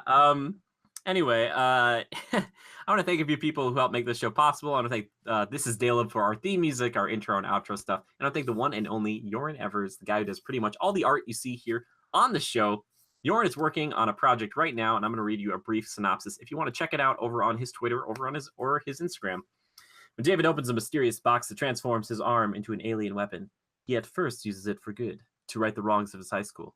But as more of his body is transformed, he finds that playing God comes with its own set of new, self-destructive perils. It's like Chronicle meets Venom meets Blue Beetle, all that stuff. Blue Beetle, that was my thought. Yep. Yeah. But if you want to support Yoren and you want to support myself and Joe and Levi all at the exact same time, consider donating to us over on patreon.com/criticalreviews. Basically, here's the pitch. If you like this video, you can like it. If you like a few of our videos, consider subscribing to our YouTube channel. And if you've subscribed for a while and you want to throw us even $1, that would be very, very appreciated. And you get stuff in return. Like you get your beautiful face in our card game. If you're at $5 and up, you get access to this show a day early. We're retooling some of the tiers so they're even cooler. And yeah, I'm really excited about it. And thank you for everyone who already donates their time and their money to us. That is huge, and we're very grateful for it. And if you can't do any of that, honestly, if you could just share us around on Twitter and Facebook, that would be the best Halloween treat you could possibly give us. It's very simple. It's just like a copy and a paste and another button. And you're done. You don't even have to preface it on Twitter. You just put it there and just I like or whatever. That's always good. But thank you, Joe. So good to be back, especially with you.